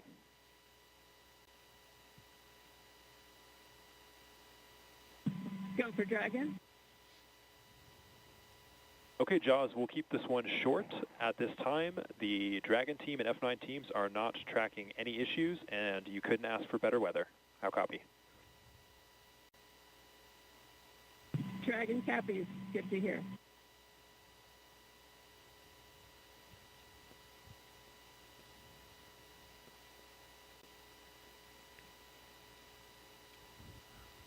So you feel that up in space. You feel the difference of how your brain has this remarkable plasticity. Your brain can adapt in this new way. And after a couple weeks, I didn't feel that anymore. You're saying you actually felt? Yeah, you could sort of feel this flip-flop. It's a strange thing to kind of describe, but you could sense it almost. And then a few weeks later, that feeling was gone, and I was, more effortless in terms of navigating around the space station. You become really graceful in your movements. Just the tip of a finger can push you off toward one direction. So it's really interesting to see how the brain and the body are so moldable and adaptable and ready to just, take on whatever new environment it comes across. Wow. And that Cypher study that you mentioned, that in dual components there, right? Not only physical, but also psychological. Yes. That's exactly what you're talking about. Yeah, absolutely. And both of those factors are involved in that study. So should be pretty comprehensive and give us a lot of data that will be really critical toward those future missions. We'll learn more about that study coming up in our show inside of T-minus 1 hour. So stay tuned for that. In the meantime, we are 2 hours out. You're watching coverage of NASA and SpaceX's Crew-7 mission to the International Space Station from the Kennedy Space Center in Florida. We're looking down at the Dragon and the Falcon 9 rocket out at pad 39A.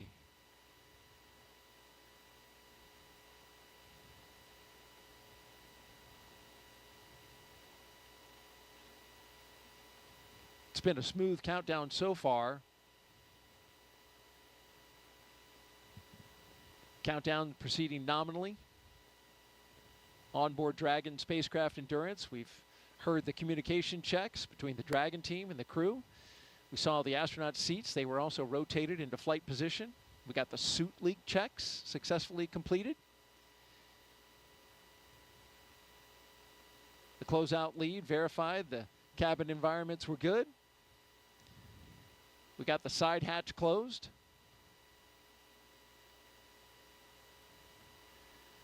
And then after all that, the SpaceX closeout team will perform the final leak check on the hatch.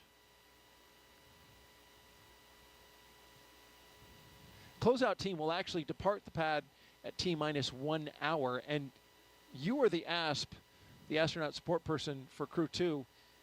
You're still there, right? Yeah. Is the ASP still there, or have they departed? You leave with the closeout team. Okay. Yeah, nobody remains on the pad for the launch. Absolutely.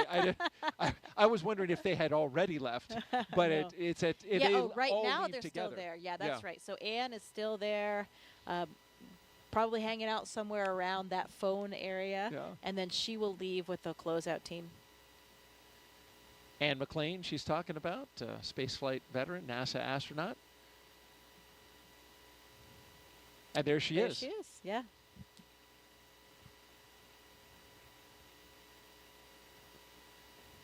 So those technicians, they stand by at that location. They are just on the other side of the crew access arm in the launch tower.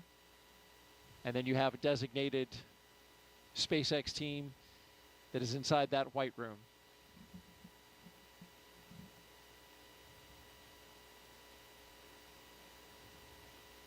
And as they continue to check that side hatch, been getting some great stuff from Jessica. Just fascinating to listen to you talk about all the aspects of space flight and the experiments that are going on and what it was like for you. We certainly know that space flight is not child's play, but did you know that every Dragon astronaut crew brings a stuffed toy with them? Its purpose? Well, when the toy starts floating, the crew then knows that they have reached 0G. That's the confirmation. And there's been a few of these over the years. Of course, as we've done our missions, that toy is called a 0G indicator, and there's been 8 on Dragon so far. Starting with this little guy, Plush Earth, floating around by himself in the first uncrewed flight test in 2019 called And Demo 1. That was Anne McLean again. And it was, once she was on space station. This is a sequin bedazzled dinosaur named Tremor, picked out by Bob and Doug's sons. Then we go to Crew 1, Baby Yoda. The first stuffed animal, there's a penguin, Gwen, the penguin, with Crew 2. And then Crew 3, the turtle, classmates Raja Chari and Kayla Barron, of course. And then you see the first humanoid. That was the Einstein doll floating around. There he is. We spot shadowed him. And then here, inside the International Space Station, there's Suhail, the mascot for the United Arab Emirates. So the question is, Jessica, what did Crew-7 bring? You know, I do know what they have, but I'm not sure if we're supposed to reveal it quite yet. We're going to wait for the view? Let's wait for the view. Let's wait. When we get it Dragon, in the view. SpaceX, nominal side hatch leak check. I can't tell you about mine. On Soyuz, we have this tradition as well. SpaceX Dragon copies, nominal side hatch leak check. Good call there, though, on the side hatch leak check. That's good. My commander brought, it was a small stuffed unicorn. I think it was from his daughter. So that was what we had to demonstrate microgravity for us. And really for everybody watching, because that's, you're still strapped in during all those moments. So it's difficult to tell if there's any weightlessness yet or any relative motion. But that's why you have the microgravity, the zero gravity indicator. Not truly zero gravity, so it's a microgravity indicator, I'd say. Or even sometimes called a 1G indicator, because you can see when you're back in 1G when you're landing as well. So you use it on the way down? I think so. I'm not sure if the Dragon, they still have it in the capsule on the way down, if it's secured or not.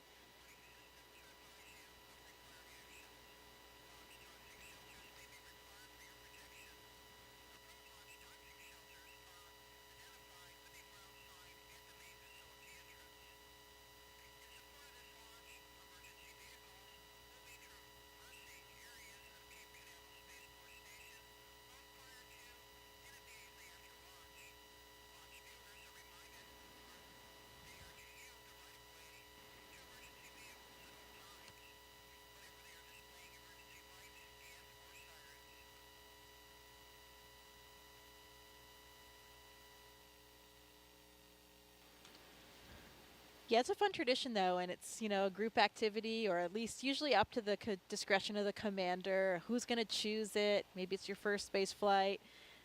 Children are often involved, so everybody gets to play along and have a role and see that microgravity indicator launching.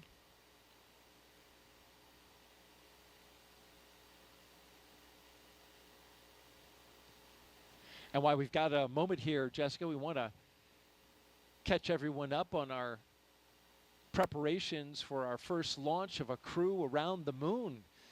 First in more than 50 years. Let's take a look at our Artemis Moon Minute.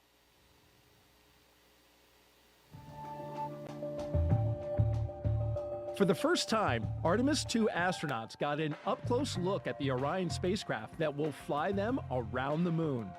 Astronauts Reed Wiseman, Victor Glover, Christina Cook, and Jeremy Hansen visited Orion at the Kennedy Space Center in Florida.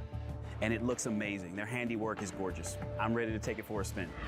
Until launch day arrives, the crew is training at the Johnson Space Center in Texas. They use the Neutral Buoyancy Lab, a giant pool, to practice safely getting out of a floating mock-up of Orion. And it's not an easy task. Navy divers in rafts will harness and hoist the astronauts into the air by helicopter, where they will be taken to a nearby Navy vessel. Back at Kennedy, we got a look at the brand new Artemis crew transportation vehicles. So the first 9 miles of the journey to the moon starts in these crew transport vehicles. On launch day, these fully electric, zero-emission vehicles by Canoe Technologies will reunite the Artemis II astronauts with Orion at Launch Complex 39B. NASA's powerful moon rocket, the Space Launch System, and Orion will carry them on the rest of the 250,000-mile journey to the moon.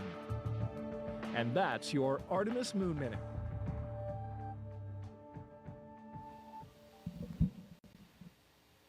For Artemis updates, please see the QR code on your screen right now. Or you could visit the website at nasa.gov/Artemis 2. Certainly, you know all the crew members for Artemis 2, but also friends with the A2 crew, and 2 of them, Christina Cook and Victor Glover, were even part of your astronaut class, the 8 Balls, right? 2013?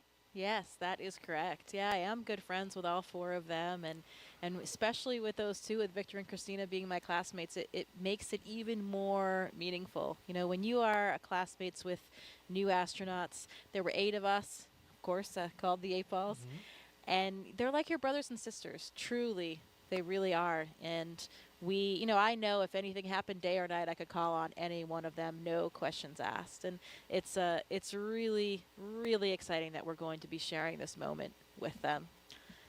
When I was on board, I even had, at one moment when I arrived, we had 4 members of our class. Half of our class was actually on board the space station at the same time. Oh, wow. Nick Hague was still there for the first 8 days of my flight.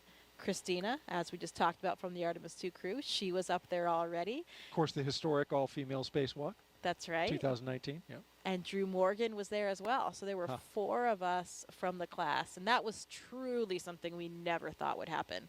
You know, a lot of times, especially in the past, you would see if a rookie astronaut flew their first time, often they were with more experienced people, so you didn't have a lot of rookies all at once, or 4 of your classmates at once. Yeah. And so in the end, that's how it happened for us, and we couldn't have been happier. You know, it's, again, you're flying with these people that you're already so close with and know each other so well.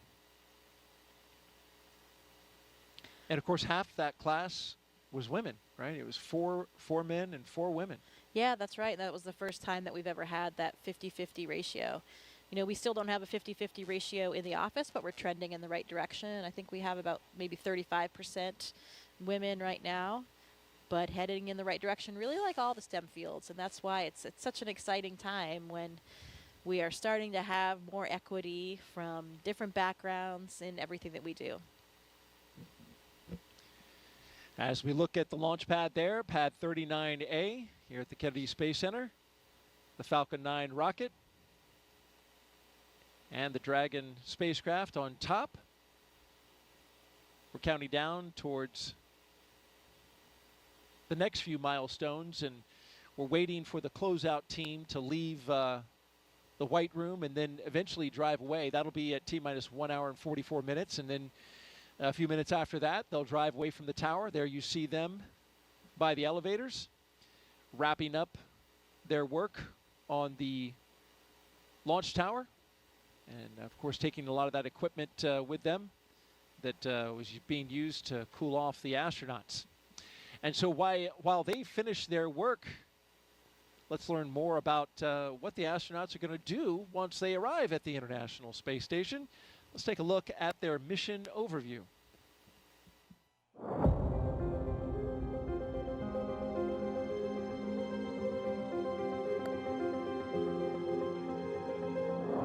Our Crew-7 mission will take our 4 crew members to the International Space Station, which is, think of it as an orbiting laboratory around the Earth.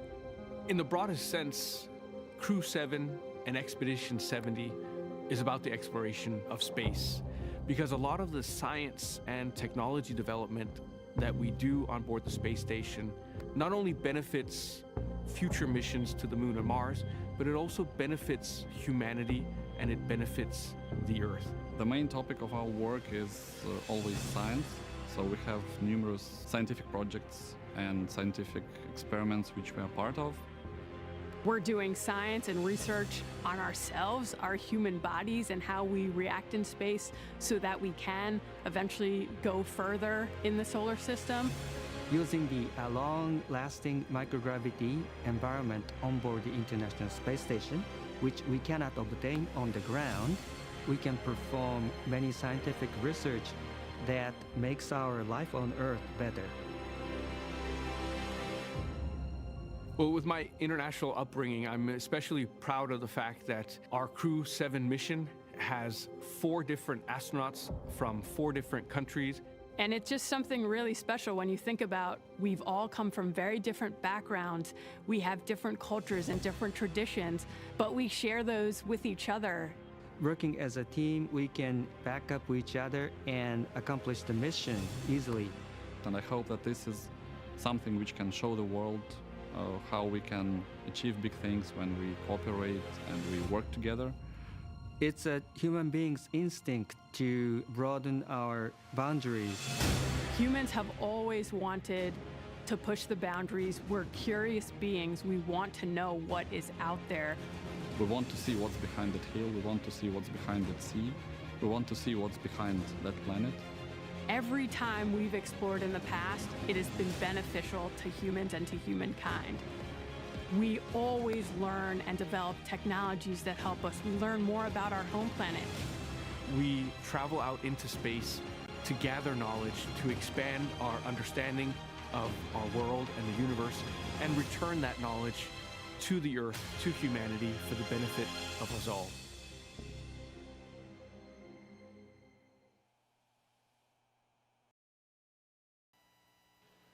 Welcome to the International Space Station Flight Control Room at NASA's Johnson Space Center in Houston, Texas, where teams work around the clock to monitor work and life aboard the orbital laboratory.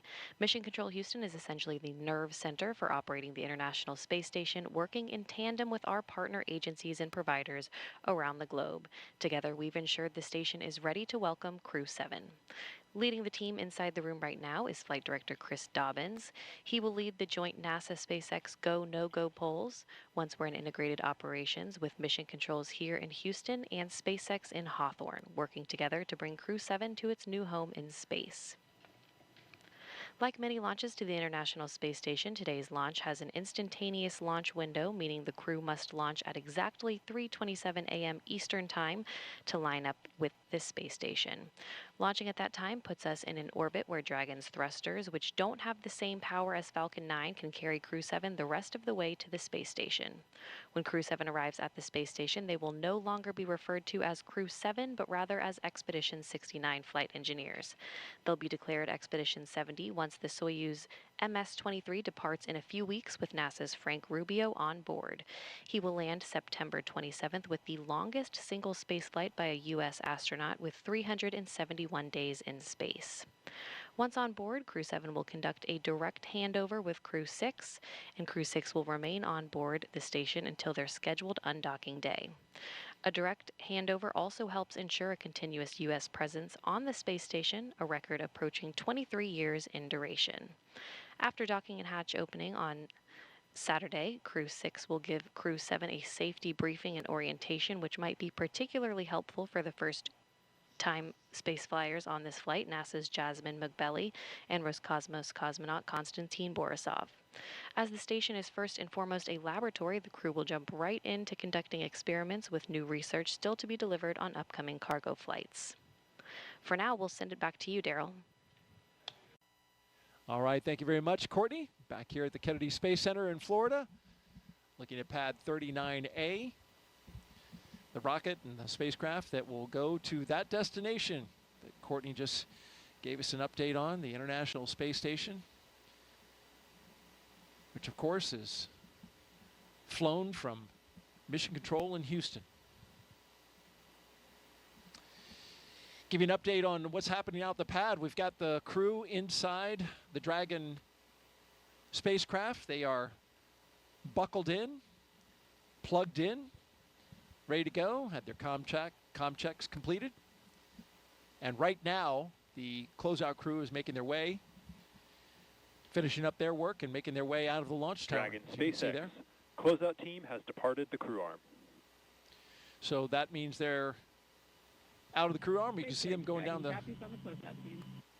the steps to the elevators and then back down to their vehicles to clear out of the blast danger area.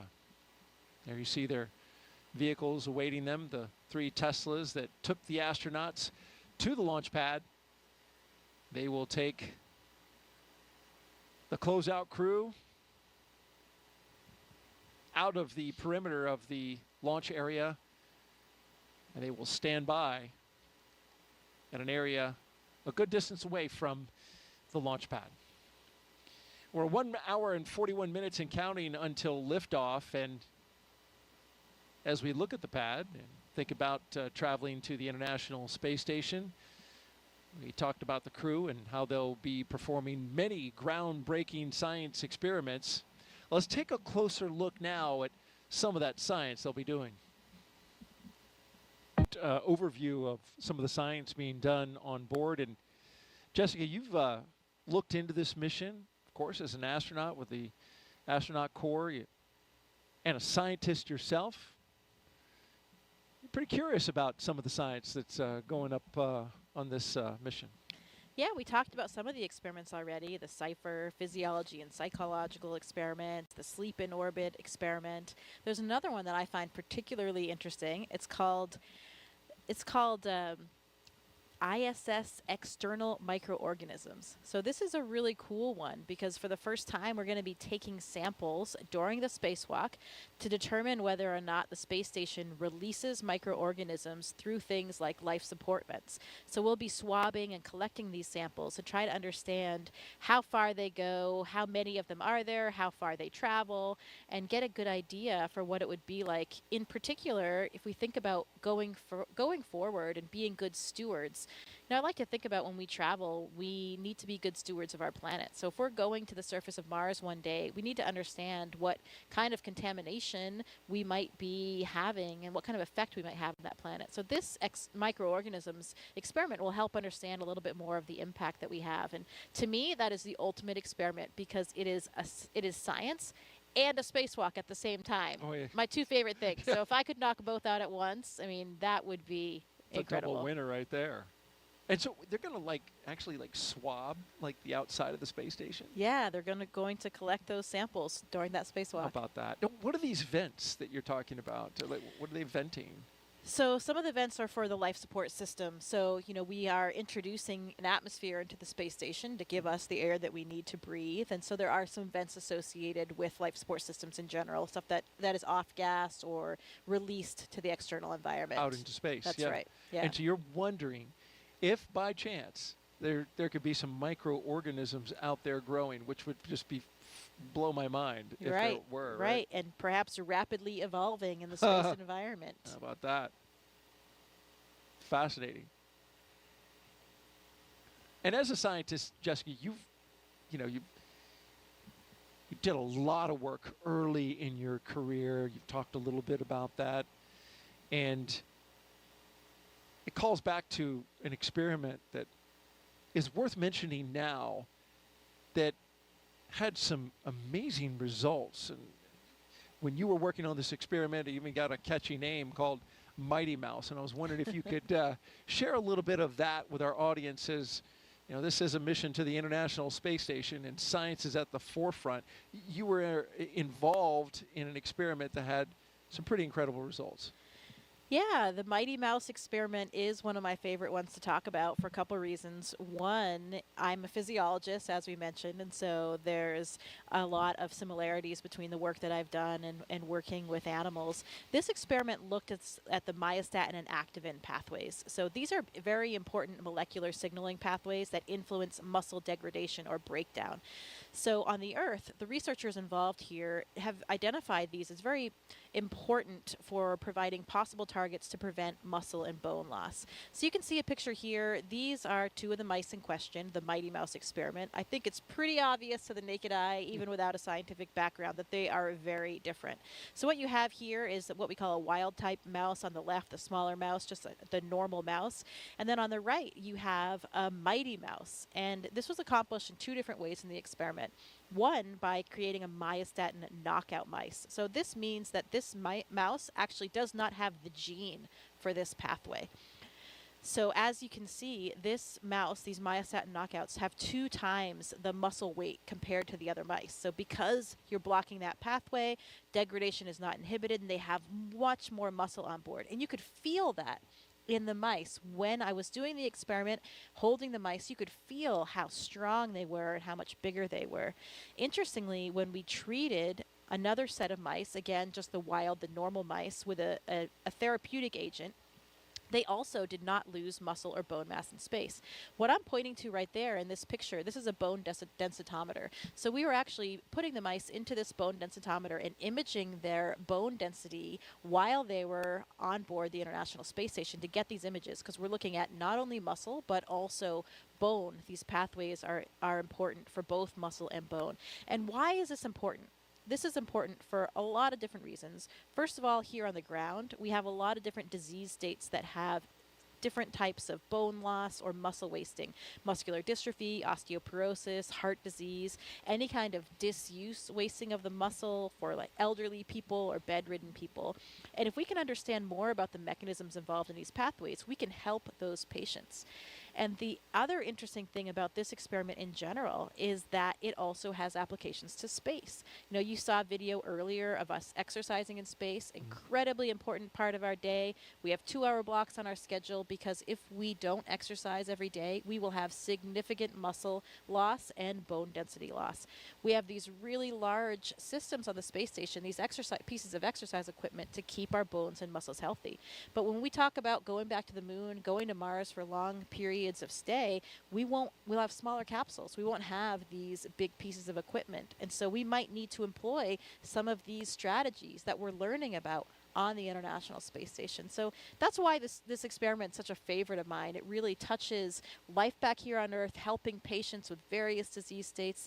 Also is applicable to the future of space travel as well. And even I'll cap it off with a really interesting story of the investigators. Se-Jin Lee and Emily Germain Lee, they met back in college.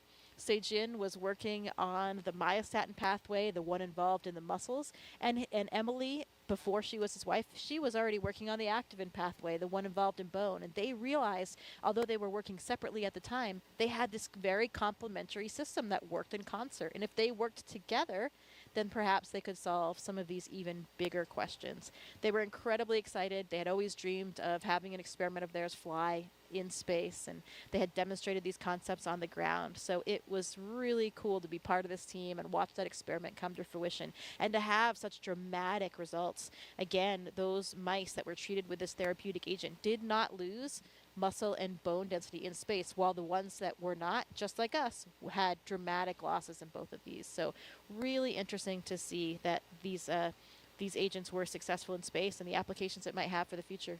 And amazing that it was, an experiment.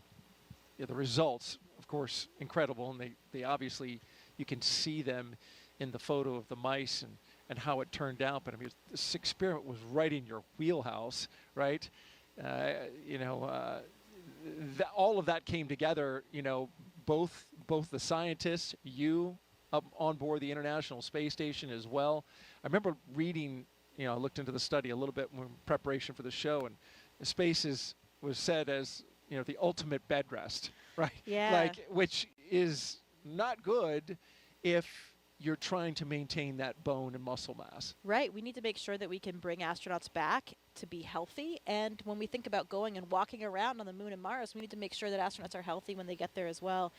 My colleague Drew Morgan and I were super excited to be performing this experiment in space. He's a medical doctor by background, and me as a physiologist. We were utilizing our own backgrounds, and that was another one of the big contributions that we felt we made. And we even ended up on their scientific publication as well. How about that? Well, thank you very much, Jessica, for sharing that outstanding science.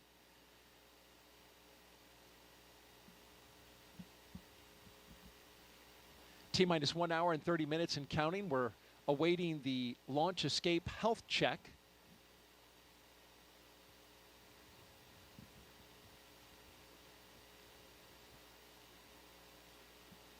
And then in a few more minutes, we'll get to our chief engineer technical poll. We won't hear that over the loops, but marching slowly to the T-minus 1 hour mark, and activity will really start picking up. Until then, let's take a social question. I've been getting them all night. Keep them coming in. Hashtag Ask NASA. Here we have at Indiana Jonas.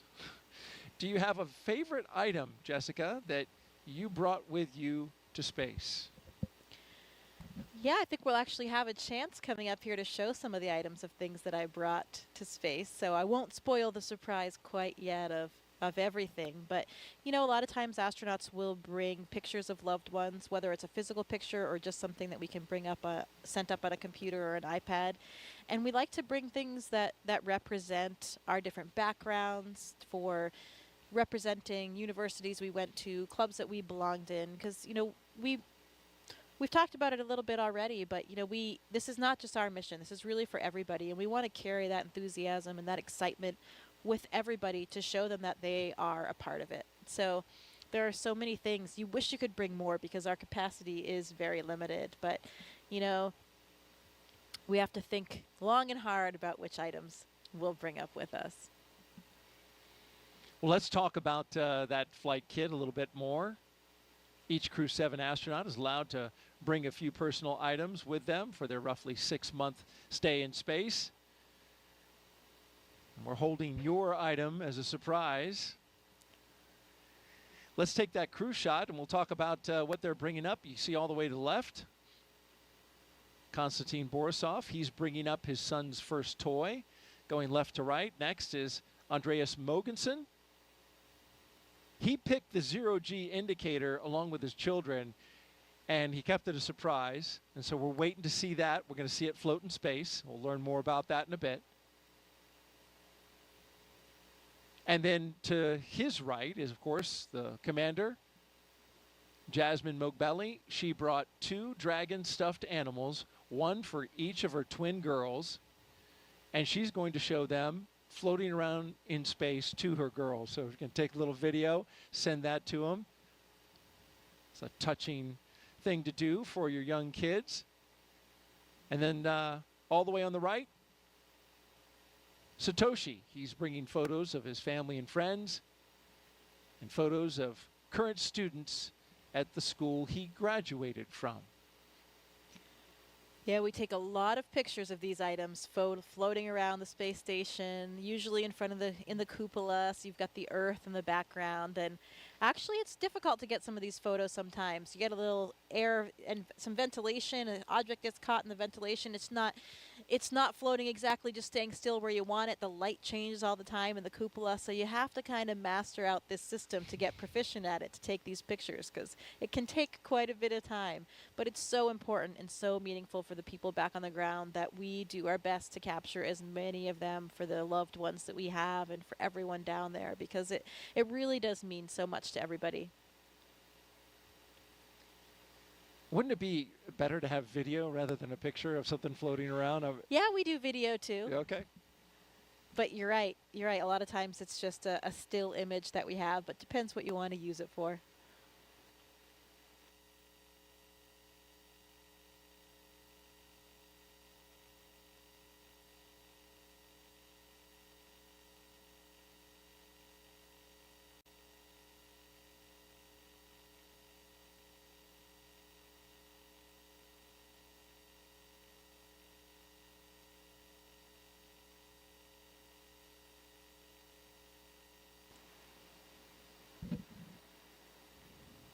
Great stuff there by Jessica Meir, NASA astronaut, with us on the broadcast.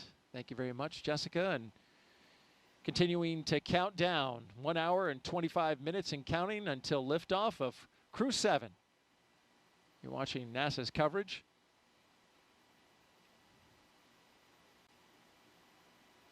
When these astronauts go up to the International Space Station, they'll spend about 6 months up there working scientific experiments that you just heard a few of them from our astronaut co-host. And then they'll come back down, and one of the traditions we've just started to see now is the astronauts coming back to the Kennedy Space Center to talk to the folks that help support the mission. And there's a lot of people here at the Kennedy Space Center working behind the scenes to make those launches a success. And recently it was the Crew-7 astronauts that took time out of their busy schedules to say thank you to the Kennedy team, and we've got to look at that. It is very surreal to drive around the grounds. The last time we were here, we were in quarantine, and so we were very isolated. We got to have our families around us, but we didn't really get to interact with a lot of people. But we could see all the hustle and bustle that goes on in order to make it possible for us to launch. It is hard to imagine looking over at the gantry from here, thinking back to when we were sitting on top of a rocket. It is a pretty amazing place to be able to come back to. Kennedy really has a special place in my heart. I think it was really important to all of our crew to have this opportunity to come back here and just thank the workforce here, our team members that made this flight possible. You know, I think as we think about space flight, it is not anywhere near an individual type of accomplishment. Yeah, just absolute gratitude for the teams of people that just ensure our safety, ensure that there's always an eye looking over every piece, every detail, and ensuring that launch goes off without a hitch.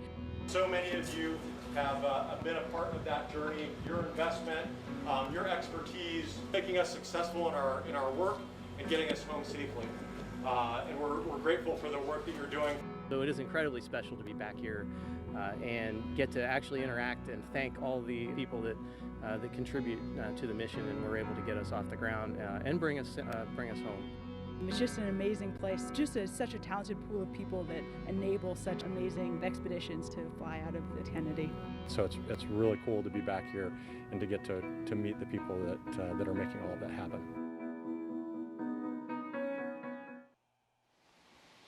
You can really tell all those smiling faces just how much that meant for Crew-7 to come back and share their time and their words with the team here at the Kennedy Space Center. Well, you're looking live at Launch Pad 39A, the Falcon 9 rocket and Dragon spacecraft. We'll start fueling up the Falcon 9 at T-minus 35 minutes and counting. But in between this time and that time, got a few more milestones to go, including arming the launch escape system, rotating that crew access arm away, and then of course having the pole for the readiness to tank the rocket.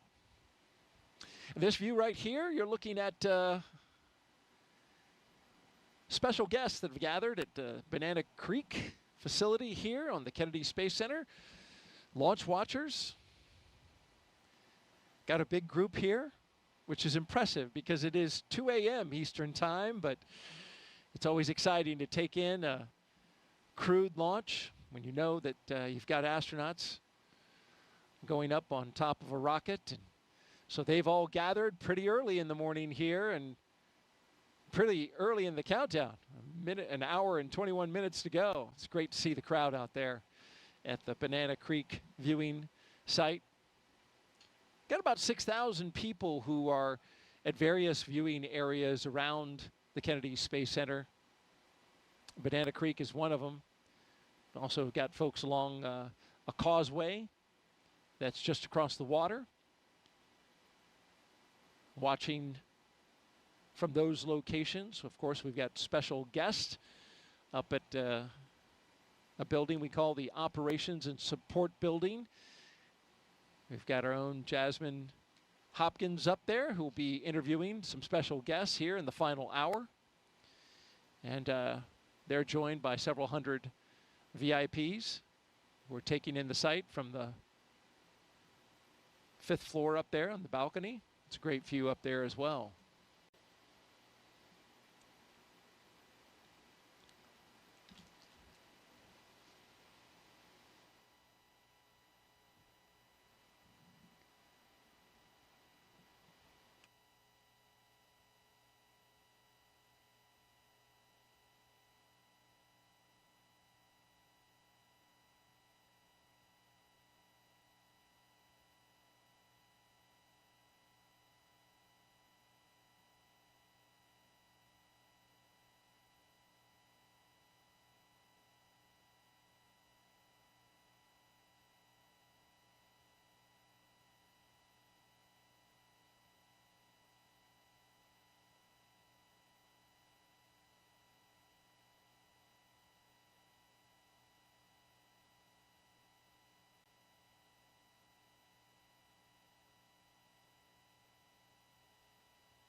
We've talked a lot about the different astronaut classes this evening. Of course, our astronaut co-host, Jessica Meir. She's from the 8-ball class of 2013.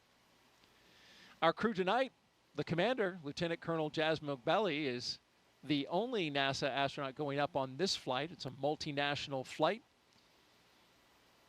But she is one in many and a highly accomplished group of astronauts selected in 2017 and nicknamed the Turtles. But I think for me what's really special is that we all just come from such a diverse set of backgrounds and experiences. We have scientists, engineers, people from all different walks of life. We're just really, really fortunate. The team that selected our class, I think, just did an amazing job at really looking at how personalities meld together. That's what I appreciate the most, is just the way that we're able to enable each other's strengths and lean on each other in ways that bring us together and bring us closer as a group. We all care so deeply about each other. We have such an amazing relationship across the entire class, and you know, just what an amazing group of people. We've been able to really lean on each other and our expertise in different moments where it's most applicable. Jasmine is an amazing person. Our class is incredibly close, and she is just an amazing leader, an incredible pilot, and a great choice to be the commander of Crew-7.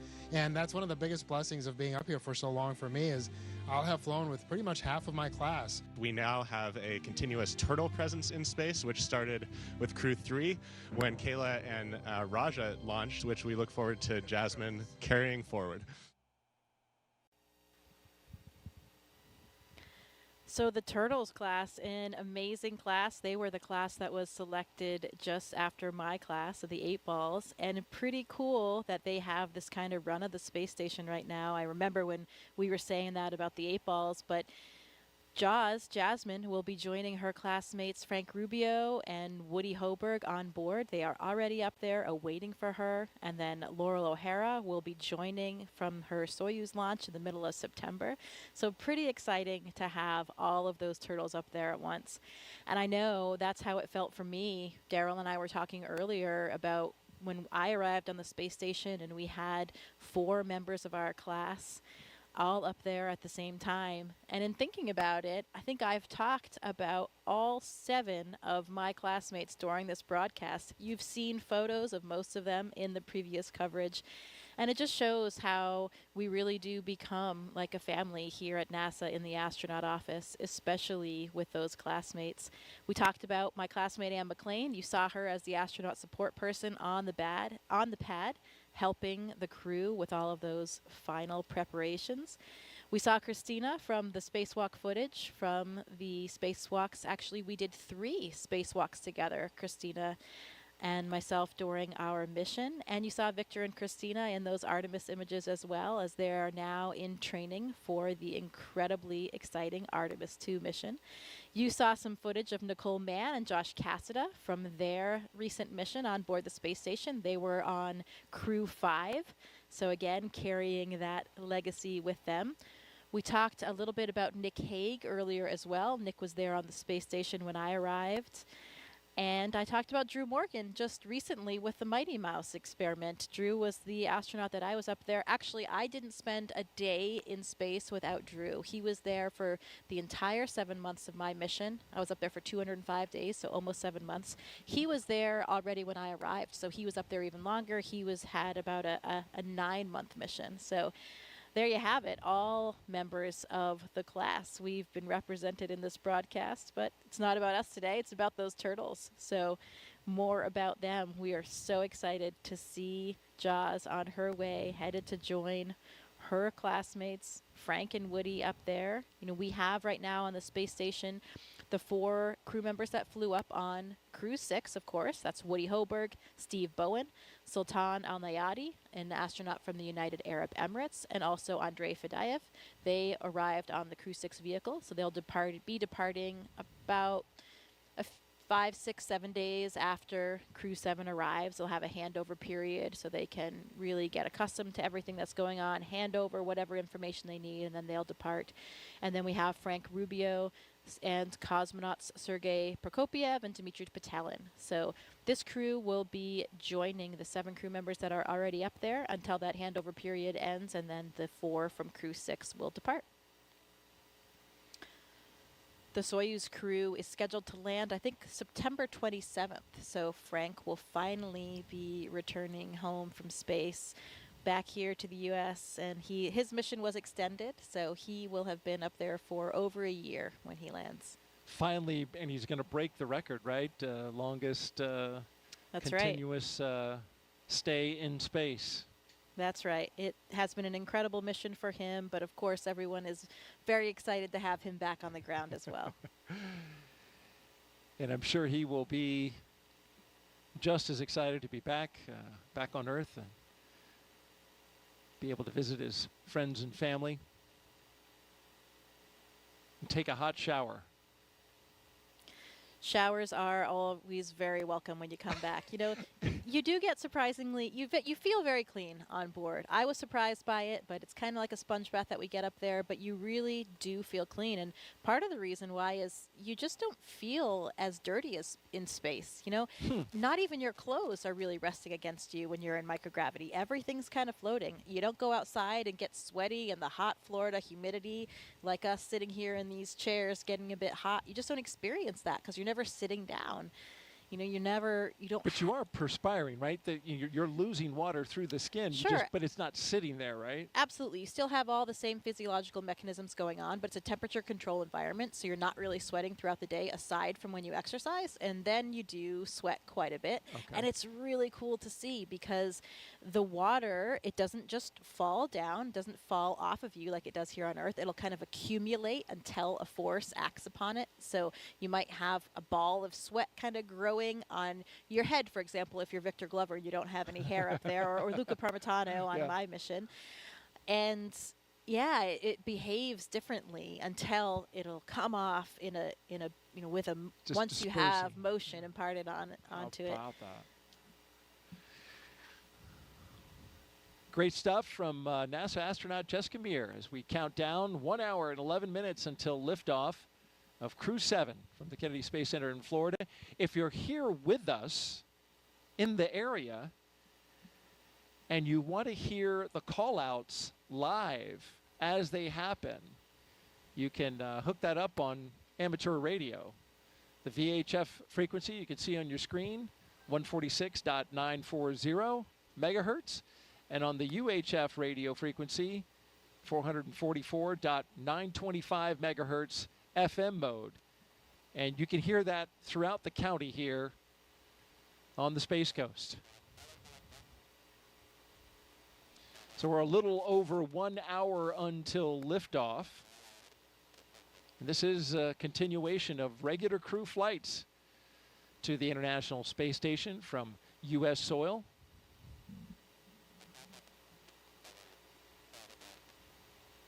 SpaceX's Crew-7 mission will be the company's 8th crewed spaceflight for NASA, following the crewed test flight Demo 2. It will also be SpaceX's 11th crewed spaceflight overall, including the private orbital mission Inspiration 4 and Axiom missions 1 and 2. Our crew at the very top in the spacecraft Endurance. It will be the 3rd flight for that Dragon that you see right there on top of the rocket. The Falcon 9 booster, well, that's a brand new one. Booster 1081 M1D on its first and flight. MVAC fuel bleed has started.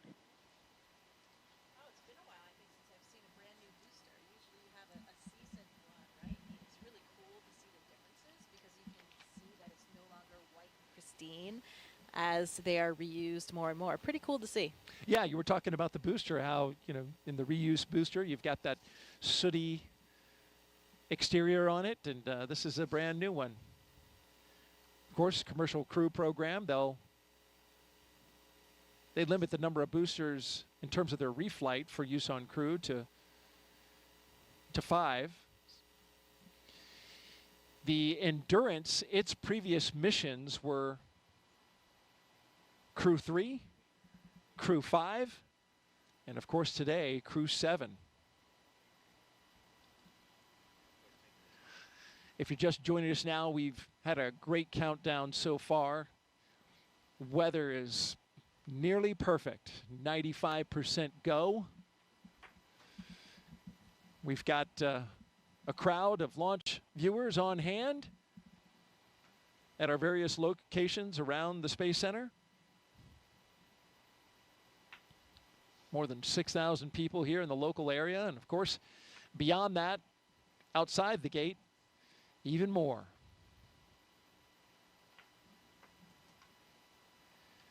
Now, we mentioned this, once we get to an hour to go until liftoff, things will start really picking up. We get close to that go, no-go pole that will arm the launch escape system. And then once that's armed and we rotate the crew access arm away, we'll get the propellant loaded into the rocket at T-minus 35 minutes. That crew pole for readiness happens at T-minus 1 hour. And of course, the pole to load the prop is at T-minus 55 minutes. At T-minus 45 minutes, there'll be an internal mission control Hawthorne pole, and then the launch director's pole for propellant load.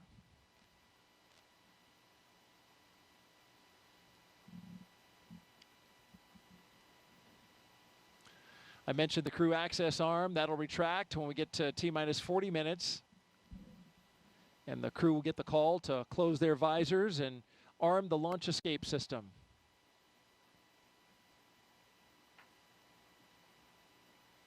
Of course, once you have the Falcon 9 being loaded with propellant, you want a safety system that will allow the astronauts to get off the top of the rocket in case anything happens, and that automated safety system is in place. What makes it work are 8 Super Draco thrusters that are on Dragon. They would fire and quickly separate the crew from the rocket. And they can do that either on the pad or during flight on the ride uphill.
And thanks for tuning in. You're watching live launch coverage of NASA and SpaceX's 7th rotational flight of astronauts and one cosmonaut to the International Space Station from the Kennedy Space Center in Florida.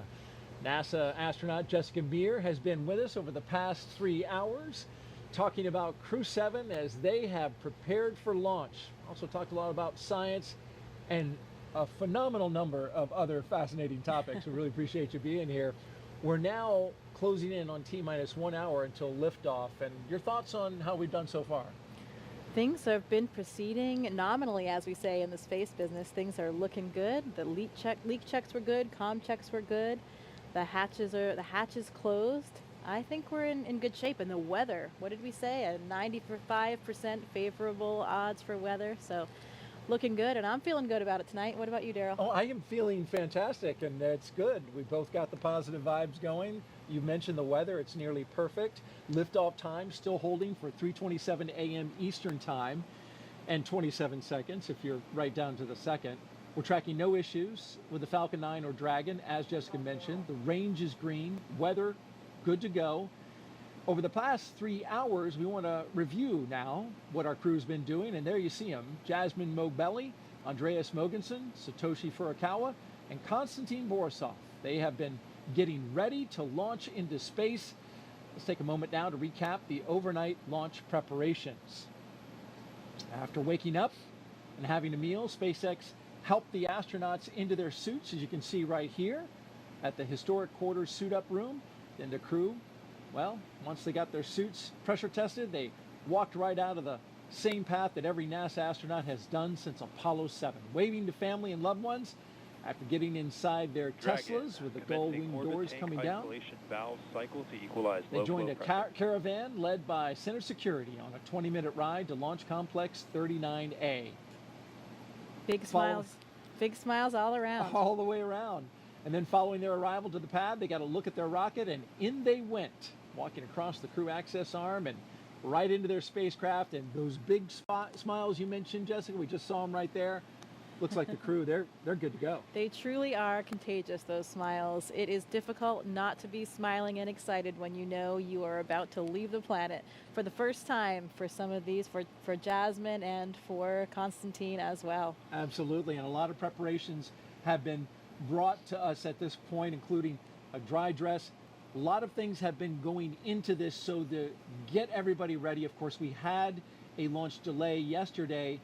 We stood down for that attempt, but now we're good to go, and we expect to be launching at 3:27 and 27 seconds, our new T0. All systems good to go for launch. Now we want to have our Dragon team. SpaceX, you are go for Section 5. When ready, report go for launch.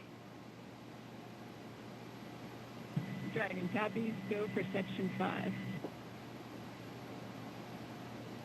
Okay, and with that call out at this time, we're going to expand our coverage. We'd like to welcome in SpaceX and NASA commentators joining us live from Hawthorne, California, where the SpaceX mission team is located. Welcome to Jesse and Leah. Thanks, Daryl, and hello to everyone watching around the world. I'm Leah Cheshire with NASA Communications. And I'm Jesse Anderson, an Integration and Test Engineering Manager here at SpaceX. Leah and I are joining you today from SpaceX headquarters in Hawthorne, California, as we count down to liftoff of Crew-7 just under an hour from now. And of course, Crew-7 is our 7th operational mission with SpaceX, flying astronauts for long-duration missions to the International Space Station, but it also comes with an important first. Crew-7 is the first mission in which every seat in the spacecraft is filled with a crew member from a different international partner agency. Represented are NASA, ESA, the European Space Agency, JAXA, or the Japan Aerospace Exploration Agency, and Roscosmos. It's also the first time an ESA astronaut has served as pilot of Dragon, so Andreas Mogensen is adding that to his list of accomplishments. The Dragon flying today will be making its 3rd trip to station, having previously supported Crew-3 and Crew-5. And much like on those missions, our teams will be staffed around the clock in mission control, which is just behind us, to monitor Dragon and the mission, not just today, but throughout the entire mission, from liftoff to Crew-7's arrival at the space station, all the way through splashdown when the astronauts return back home to Earth. On console or headset and mission control are 6 key SpaceX Our copies. 6 Crew key 7 is positions. go for launch.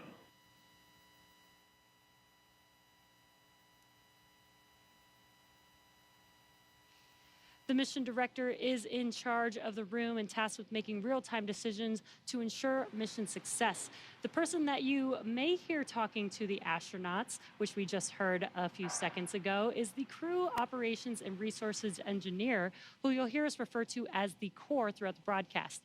And the 4 additional team members are focused on vehicle systems, including avionics, navigation and control, software, propulsion, life support, and communication with ground support teams. Apart from Mission Control, our Falcon 9 team is currently located in the Launch and Landing Control Center at Hangar X. With less than an hour until launch, they are settling in for final checkouts, propellant loading, and for launch. And of course, NASA has its own team members at NASA's Mission Control Center in Houston, Texas, who have been preparing the International Space Station for Dragon's arrival. They recently gave their go for launch and confirmed the station is ready to receive Dragon and the new crew. Now, upon liftoff, today's flight to the space station will take almost 30 hours, with Dragon flying autonomously the entire way. And just like autopilot on a commercial aircraft, the crew always has the ability to take manual control of the spacecraft if needed. It continues to be a smooth countdown, and we're looking good for an on-time liftoff. Coming up at T-minus 45 minutes, the team will report their readiness for propellant load with a final go-no-go poll. In the meantime, NASA's Courtney Beasley is going to help us take a closer look at propellant load and launch go-no poll. Go-no-go polls open at 55.80, procedure 1.160. Thanks, Jesse. I'm here in the International Space Station Flight Control Room in Mission Control, Houston. What we have our sights set on today is low Earth orbit, which you'll sometimes hear us refer to as LEO. This is classified as orbits around Earth that are 1,200 miles or lower. There are a lot of satellites in this orbit, including the Hubble telescope and, of course, today's destination, the International Space Station. The space station's orbit averages at 260 miles above Earth, but varies based on its apogee or perigee, the highest and lowest points of its orbit. Being that the space station is 260 miles above Earth, crew members are too far away to make things out like cars, people, or buildings. But they can see other landmarks around the world, and the long camera lenses they use help them zoom in on familiar sights of our home planet. NASA astronaut Steve Bowen captured Cape Canaveral on Florida's Atlantic coast earlier this month, near Cape Canaveral Space Force Station and NASA's Kennedy Space Center, where Crew-7 is launching from today. The contrast of the colors between the Indian River and Atlantic Ocean become much more pronounced from space. And here's a beautiful nighttime shot of the city lights of Mecca in the desert valley of western Saudi Arabia, captured by NASA astronaut Woody Hoberg on July 26th. Human presence on Earth becomes much easier to see at night. And this final image was captured by NASA astronaut Frank Rubio of Vadima Lake, one of the largest in Argentina, on May 7th. Each of these images are taken from the vantage point of the International Space Station that orbits roughly 260 miles above Earth. Satellites collect imagery of Earth too, of course, but the International Space Station is unique in seeing these viewing opportunities because astronauts and cosmonauts can tell scientists on the ground what they're observing and what stands out in real time. We can't wait to see what Crew-7 captures, but for now, we'll send it back to Hawthorne. Jesse and Leah. SpaceX's ultimate mission is to make life multiplanetary. To get us there, we've been developing a fully and rapidly reusable transportation system called Starship, the most powerful launch vehicle system ever developed and designed to carry passengers and cargo to Earth orbit, the Moon, and planetary destinations like Mars. In fact, earlier today, the team completed a successful static fire of our Super Heavy Booster 9, an exciting step towards our next Starship flight test. But you have to learn to walk before you can run, or should I say fly. And our learning started with Dragon, designed from the beginning to transport both people and cargo to space. The Dragon hanging from the ceiling behind us was initially flown to certify SpaceX for cargo missions to the space station. Dragon launched to space in December 2010 and became the first private spacecraft to return from orbit.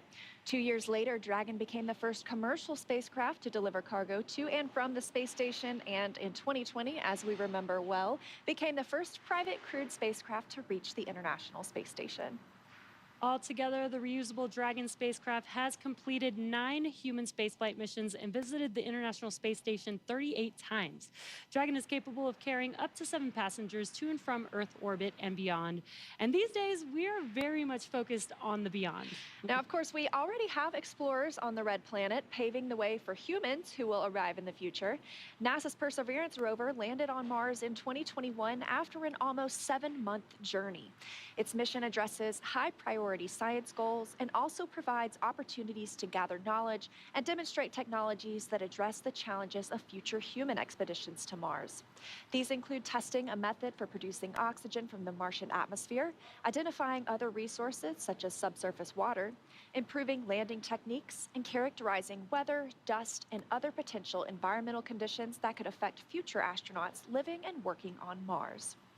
Now, of course, Perseverance also brought along another passenger named Ingenuity. This is the first helicopter ever flown on Mars. There's Ingenuity being deployed from Perseverance and those historic flights that we've seen so far.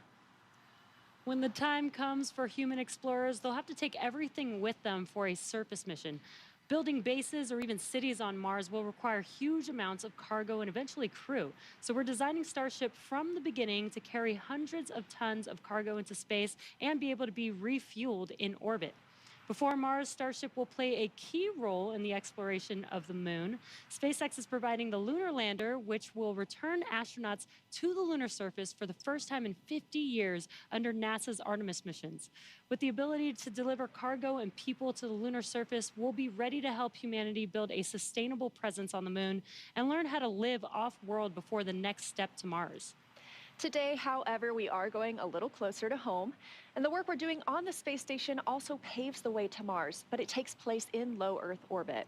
As Courtney mentioned, the area includes any spacecraft that orbits at or less than 1,200 miles from our home planet. That's pretty close in comparison to our moon, which is almost 240,000 miles away and is referred to as deep space. Deep space missions like future missions to Mars will challenge us like no spaceflight journey has before when we start looking to send humans millions of miles away from home. Long-duration missions on the space station, just like Crew-7, directly inform how we'll plan to support the first humans bound for the Red Planet on missions that could last months or even years. So we really look forward to those human missions to Mars. And right now we're paving the way with today's exciting mission, plus through Artemis launches to the moon. For now, I'll send it back to Daryl and Jessica at KSC. Thank you very much, Leah and Jesse. And to keep our astronauts safe while on missions to the moon and Mars, NASA is working to understand the long-term effects of living in space. Earlier, NASA's Jasmine Hopkins caught up with NASA's Chief Deputy Science Officer for our Human Research Program. One of the investigations launching on Crew-7 is nicknamed CIPHER, and it will study the physiological and psychological changes in up to 30 astronauts. Joining us now to talk more about it is Kristen Faub from Johnson Space Center. So Kristen, tell me about your title and the 14 different investigations that make up CIPHER. Yes, I am the Deputy Chief Scientist at the Human Research Program, and 14 research studies, all wrapped into one research complement called CIPHER. What we want to do is study the impact of microgravity on bone, exercise, vision, behavioral health, and not only as individual elements, but how they all interconnect together. And not only do we want to study that, but we also want to understand the impact duration has on the human body and microgravity. This is going to be really important information for us for the Artemis missions and for Mars. Right, Kristen, and on that note, we have been studying in low Earth orbit for over 20 years now. So how is CIPHER adding into that? Yes, 20 years, and we've learned a lot about the changes that happens in the human body in space. Plus, we also have learned a lot about the twin study that happened a few years back. So CIPHER is just a build on top of all of that knowledge that we've gained so far, plus all of the technology that we have today and data analysis. It's a great time to start CIPHER. It really is. And after the launch of Crew-7, how soon can we expect to get the data back from CIPHER? Well, once we start getting data, we'll start processing it, and then when we start to understand some of these observations and findings over hopefully these 30 crew, it's going to take time because 30 crew, it's going to be a lot of information. But once we start to find some interesting observations, we'll let you know. Absolutely. It will be well worth the wait. Thank you so much for being here tonight, Kristen. It's my pleasure. Back to you. All right, thank you, Jasmine and Kristen. We're going to turn it over now to Hawthorne, California, and check in with our team at SpaceX headquarters for an update on the launch progression. How are we doing? Thanks, Daryl. I'm Ronnie Foreman, a commercial sales manager here at SpaceX. We are coming up on just about 46 minutes until launch, and our teams are carefully moving through the process to lift off. A lot of preparations have brought us to this point today, including a dry dress rehearsal and static fire earlier this week. For those of you following along, you'll also know that we stood down from yesterday's launch attempt for additional data reviews. But for now, all systems are looking good for launch. So next up, our launch director will check in with the team for readiness, both for prop load and for launch.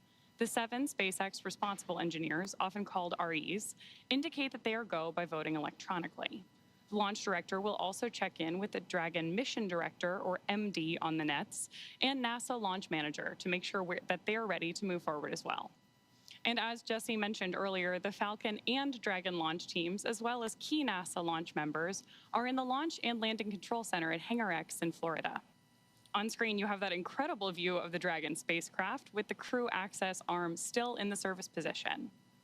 The crew right now is on board Dragon, waiting to get the green light to stow the crew arm for launch and arm the launch escape system. Great shot of our astronauts there. Once the launch director gives the go-ahead, we should get a good view of the access arm as it swings away from the capsule. The range continues to be go for launch, monitoring the clearance area surrounding our launch pad, as well as the air and sea space along the flight corridor. And at Kennedy Space Center, weather is looking good for launch. If you're joining us on the ground in Florida, you know it's just about 82 degrees outside with light ground winds. Overall, we are looking good for launch in just about 45 minutes with a 5% chance of weather violation.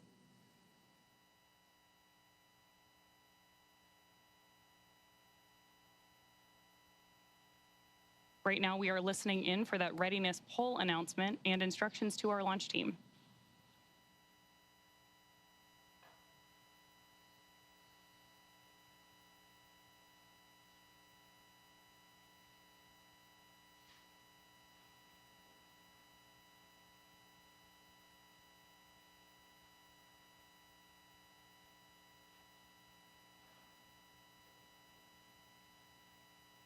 Again, this poll is going to be the go or no go to move forward with propellant loading for today.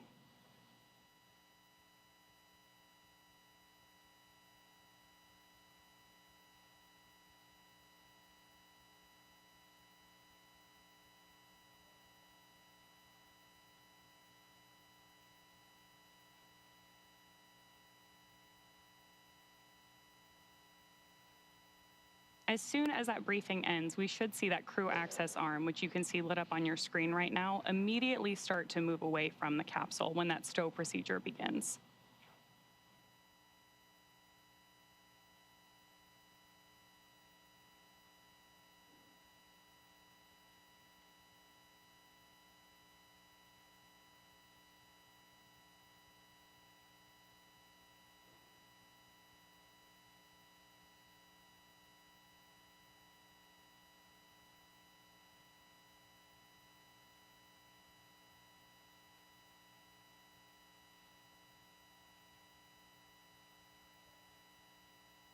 Coming up on just 43 minutes to launch.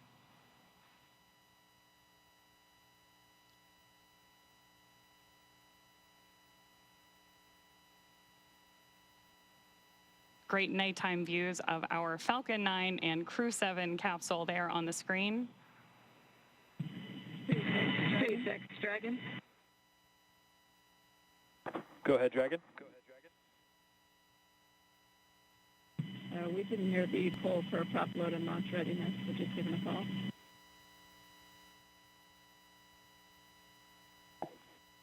And sorry, Dragon, I just missed the last of your sentence there. Can you please repeat? Yeah, from Dragon, we just polling is hear complete. the poll for The prop joint NASA and SpaceX teams have polled go for LES arm, propellant load, and launch. For all operators in MCCX and Hangar X, both control rooms go into lockdown at T-minus 45 minutes and will remain in that state until the launch escape system is disarmed. All operators are to remain at their console, maintain a sterile cockpit until MD confirms successful disarming the launch escape system following orbit insertion or propellant offload in the event of a scrub. For non-urgent, no-go conditions, brief the CE or LD and they will approve aborting the countdown. For urgent issues affecting the safety of the operation, operators shall call hold on the countdown net. Launch control will abort the launch audio sequence immediately and proceed into launch abort. At T-minus 10 seconds, launch control will be hands-off and relying on automated abort criteria for the remainder of the count. Operators advise the launch director whether structural breakup or fire is imminent or occurring per Dragon manual escape flight rules. Launch control at this time, you may proceed with arming the crew arm for movement. Copy, proceeding to arm crew arm for movement. And with that, we are moving forward toward launch. Propellant loading will begin in just over 5 minutes, but in the meantime, let's check back in with Daryl and Jessica. All right, thank you very much, Ronnie. Crew access arm retraction started. We now have crew access arm retraction. So if you look in your screen, you can see there the crew access arm moving away from the Dragon. Another great shot of it there, articulating away. It takes about 90 seconds to 2 minutes to move away, and this is a critical milestone, Jessica, as that arm moves away, because now that means if the astronauts needed to get off that rocket for whatever reason, they could either bring the arm back quickly, and it can move, as I understand it, a lot faster than it's moving now in the case of an emergency egress, or they would move forward and arm the launch escape system. That hasn't been armed yet. So this is the moving and stowing of the crew access arm so that we can clear that away from the rocket and get ready to lift off.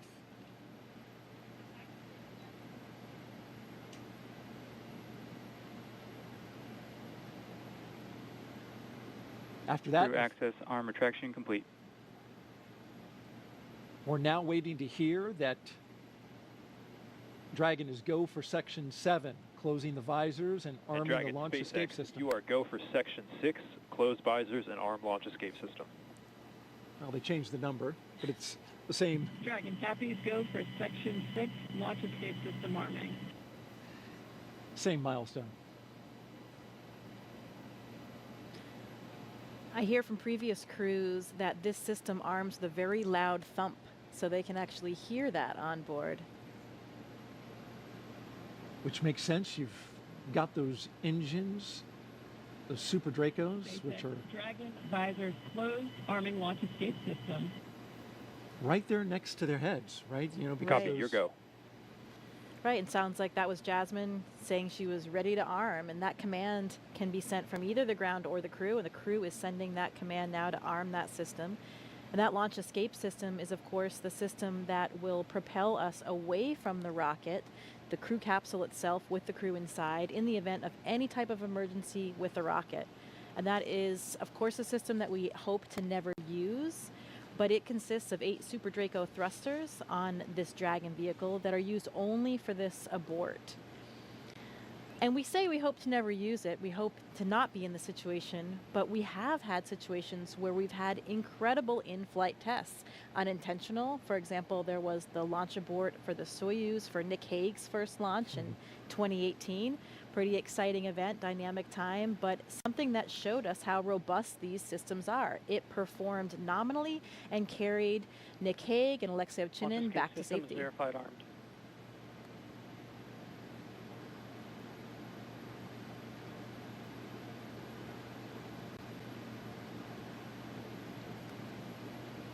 we got the verification of the launch escape system now armed. You mentioned Nick Hague. As I understand it, he counts himself having gone to space twice. That's right, or at least 1.5. But this system is now active. They do that 2 minutes before loading of the prop, since that, of course, then does present a more risky situation with that prop on board, and it will stay armed all the way through orbital insertion.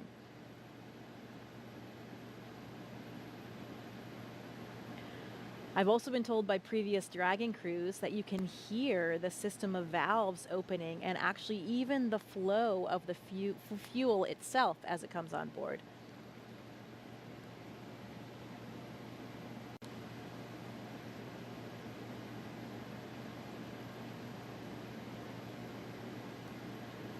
The scenarios in which the launch escape system will be used. F9 tanks venting for prop load in 10 seconds. Expect loud venting.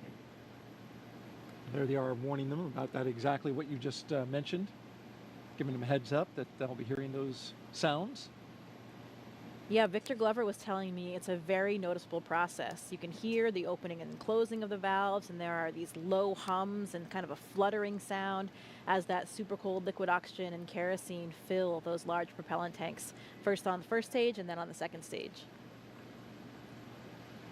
Must be pretty exciting to be hearing those noises, knowing what that means and how much closer you're getting to liftoff.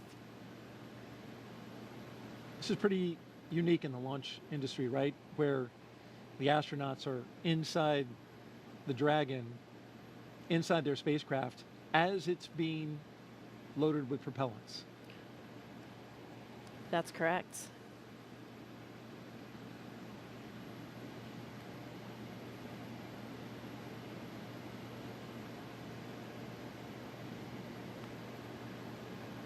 That launch escape system you're talking about, if it were needed, it can get the crew several miles offshore out into the Atlantic Ocean. It's those Super Draco engines capable of moving Dragon half a mile in just 7.5 seconds. So that's equivalent to a peak velocity of 436 miles per hour. So it really moves. It can also get it off the top of a moving rocket as well, so right. It's got to have that kind of power. Right, at all those different phases, all the way until they're in orbit.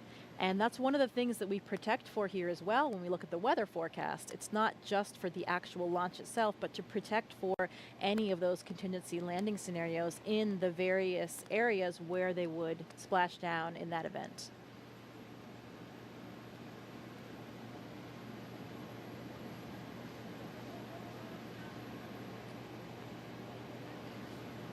Propellant load has started.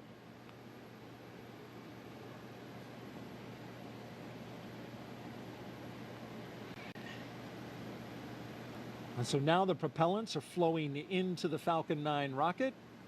RP1, refined kerosene, and liquid oxygen, the oxidizer. That part we can see externally because as the liquid oxygen levels rise inside the Falcon 9, it is of course super chilled liquid oxygen, highly densified, and it will super chill the skin as well of the rocket, and it'll condense the air around it. And there's been well over 200 Falcon 9 launches, so if you've seen one before, you're familiar with the sight. The rocket condensing that air, that warm, humid Florida air, which we have been enjoying this evening, at least with a light breeze. That's right. I think it's cooler than Houston anyway, so I'm enjoying my time here. Good, good. All right, for another update, let's send it out to Hawthorne, California, an update from SpaceX. Thanks, Daryl and Jessica. Now, before we send them to space, let's get to know our Crew-7 astronauts a little better. We'll start off with none other than the commander herself, NASA astronaut Jasmine McBelly, making her debut spaceflight. My name is Jasmine McBelly. I'm the commander of NASA's SpaceX Crew-7 mission to the International Space Station. Baldwin, New York is where I grew up. I always loved team sports from a really young age because you rely on one another, and that's something that I think is really important to know going forward in your career.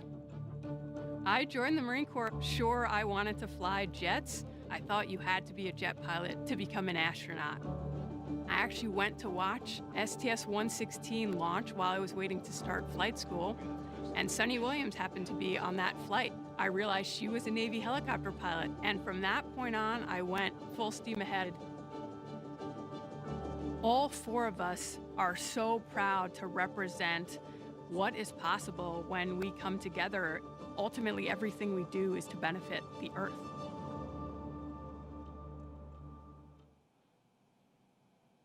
Right next to Jasmine in Dragon Endurance is Andreas Mogensen, today's pilot representing the European Space Agency and making his second trip to low Earth orbit.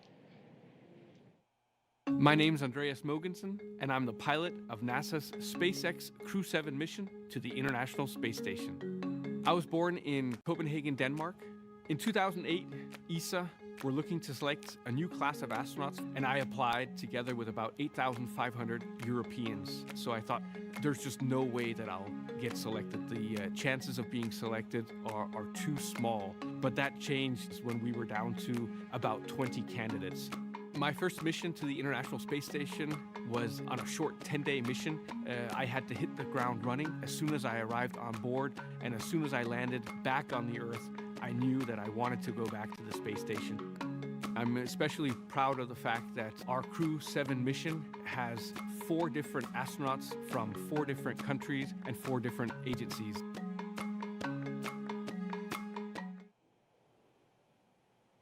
Next up, mission specialist Satoshi Furukawa. This JAXA astronaut is no stranger to the space station after spending 165 days in orbit as part of expeditions 28 and 29 in 2011. My name is Satoshi Furukawa. I am a mission specialist for NASA SpaceX Crew-7 mission to the International Space Station. I was born in Yokohama, Kanagawa, which is right south of Tokyo. The first human landing on the moon when I was 5 years old. I thought it was a great moment for humankind. I had a longing for space from my childhood. The moment I was selected as a Japanese astronaut candidate, you are hired, you are selected. It was the happiest moment in my life. Crew-7, we are conducting many scientific researches on the space station to benefit future space explorers. I am very proud of being a part of this excellent team of international partners and also researchers, engineers, flight controllers, flight directors, and so on. Because working as a team and working together, we can accomplish the big mission.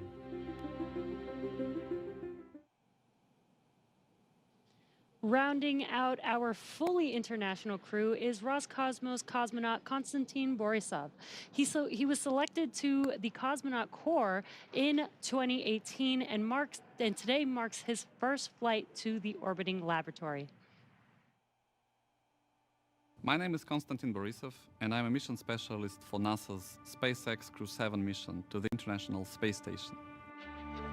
For those who ask what space flight is, I would say that we have 3 big jobs on the space station. First job is experiments. Second job is take care of the station, doing the maintenance, repair what's broken, storing things, restoring things, cleaning up. And the third big topic is actually taking care of your body, because in weightlessness you cannot help but train. I think many people don't understand that technology advancement which we have had during the last 50 years mainly comes from space exploration. People get very comfortable with using their phone and have very fast computers in space, motivates us to create those advancements. I want to take part in it, and I want to put my small stone into this pavement which leads us to the new asteroids, to the new planets, and to the new systems.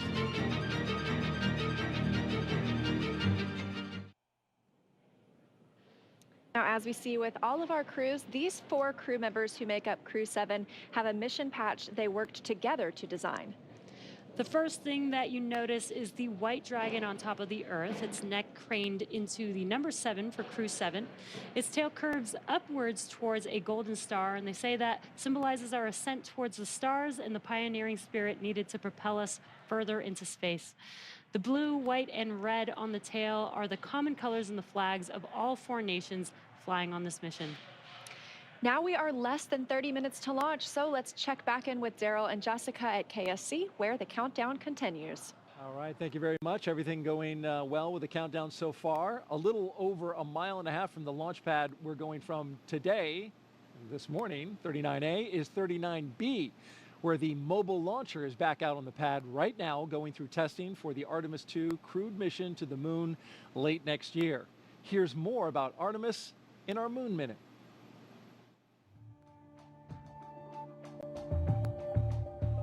For the first time, Artemis II astronauts got an up-close look at the Orion spacecraft that will fly them around the moon. Astronauts Reed Wiseman, Victor Glover, Christina Cook, and Jeremy Hansen visited Orion at the Kennedy Space Center in Florida. and it looks amazing. Their handiwork is gorgeous. I'm ready to take it for a spin. Until launch day arrives, the crew is training at the Johnson Space Center in Texas. They use the Neutral Buoyancy Lab, a giant pool, to practice safely getting out of a floating mock-up of Orion. And it's not an easy task. Navy divers in rafts will harness and hoist the astronauts into the air by helicopter, where they will be taken to a nearby Navy vessel.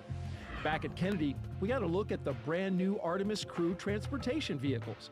So the first 9 miles of the journey to the moon starts in these crew transport vehicles. On launch day, these fully electric, zero-emission vehicles by Canoe Technologies will reunite the Artemis II astronauts with Orion at Launch Complex 39B. NASA's powerful moon rocket, the Space Launch System, and Orion will carry them on the rest of the 250,000-mile journey to the moon. And that's your Artemis Moon Minute. And for Artemis updates, there's a QR code on the bottom left of your screen, right there. Actually, bottom right. You can visit, you can use your cell phone to scan it, or you can visit the website at nasa.gov/Artemis2. Earlier this evening, our own NASA's Jasmine Hopkins caught up with NASA Administrator Bill Nelson, who is here watching the launch from SpaceX's firing room. Administrator Nelson, today marks a first for NASA, the first time in a single launch that each astronaut represents a different space agency. So we have NASA, ESA, JAXA, and Roscosmos. What do you make of this diverse crew? Well, it's a sign of our times. We are an international program. For example, we're going back to the moon in order to go to Mars. It's going to be an international mission that will launch with an international crew. So too, tonight's launch is entirely an international crew, save for the commander, Jasmine, an American astronaut. And so here we go. Now, isn't it interesting that what space does in our NASA program, it unifies us. It brings people together. And this is so true with what we're seeing tonight. Right, and Administrator, you recently visited South America, and later on this year you're planning to visit India as well. Why is it so important for NASA to foster these international partnerships? They are delighted, indeed, eager to learn more about NASA and to partner with NASA. And so that's what we find when we go to another country. It's usually the president that wants to see us.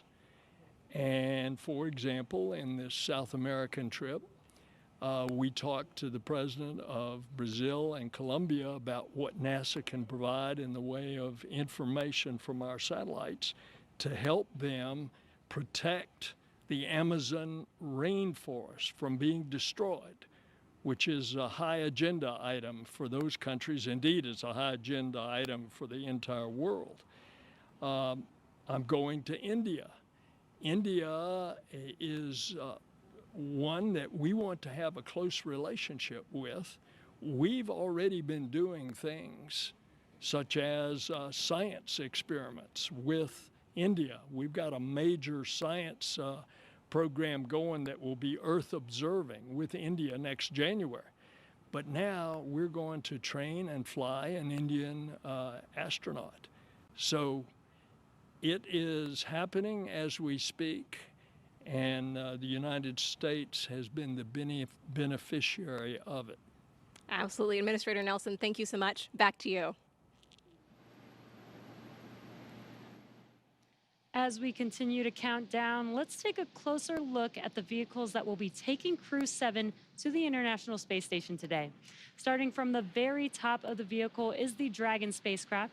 In total, there are 16 Draco thrusters Dragon can use in space to help navigate the spacecraft to its destination, each providing 90 pounds of force. That doesn't include the 8 Super Draco thrusters used for an abort, which are no longer active once the crew is in orbit. And just wanted to note, one thing that we did miss just a moment ago was a call to the crew. There was a sensor issue that they are tracking. However, They are just continuing with the count, continuing to monitor it. And so we are continuing to discuss what we have in front of us, which is Dragon. Together, the Dragon spacecraft and its trunk stand over 26 feet tall. There are 2 windows on the spacecraft, plus 1 under the nose cone. The nose cone opens shortly after launch to expose the forward bulkhead thrusters and docking mechanism that will connect with the space station. Dragon's trunk holds solar cells, which power Dragon while it's in free flight. The trunk can also carry unpressurized cargo, and on some cargo resupply missions, we use Dragon's trunk to deliver the new solar arrays that are being installed on the space station. As always, Dragon will be delivered to orbit today by SpaceX's Falcon 9 rocket, which provides 1.7 million pounds of thrust on its first stage, thanks to its 9 Merlin M1D engines. Once the first and second stages separate, these engines are also used to help land the first stage. The first stage will perform 3 burns today as it makes its way back down to Earth.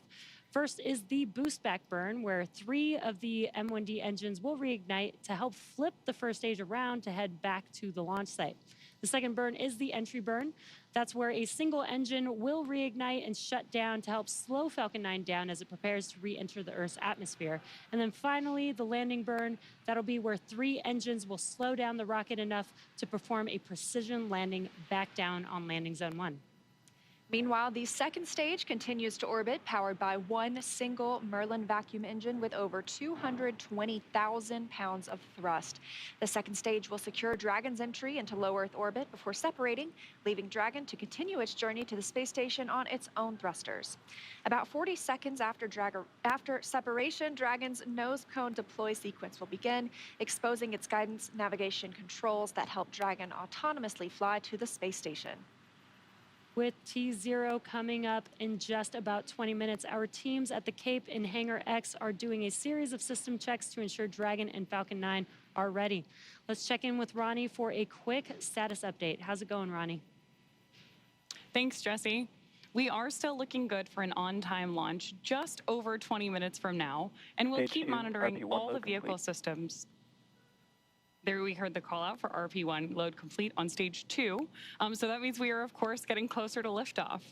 Both Dragon and Falcon 9 continue to be healthy, and we're not tracking any major issues at this time. Right now, we're continuing to prep the vehicle for flight and propellant